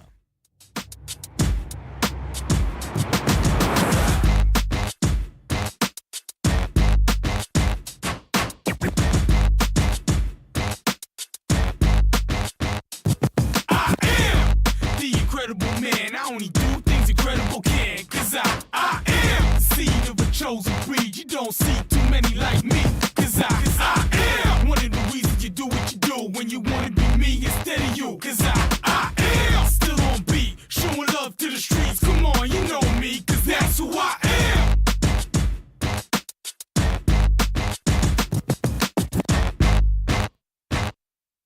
They are there when you need them. We're talking about Shelby Heating and Air, where their customers come first. No matter the weather or the temperature, they'll be there to make sure you're comfortable. Ask about their safety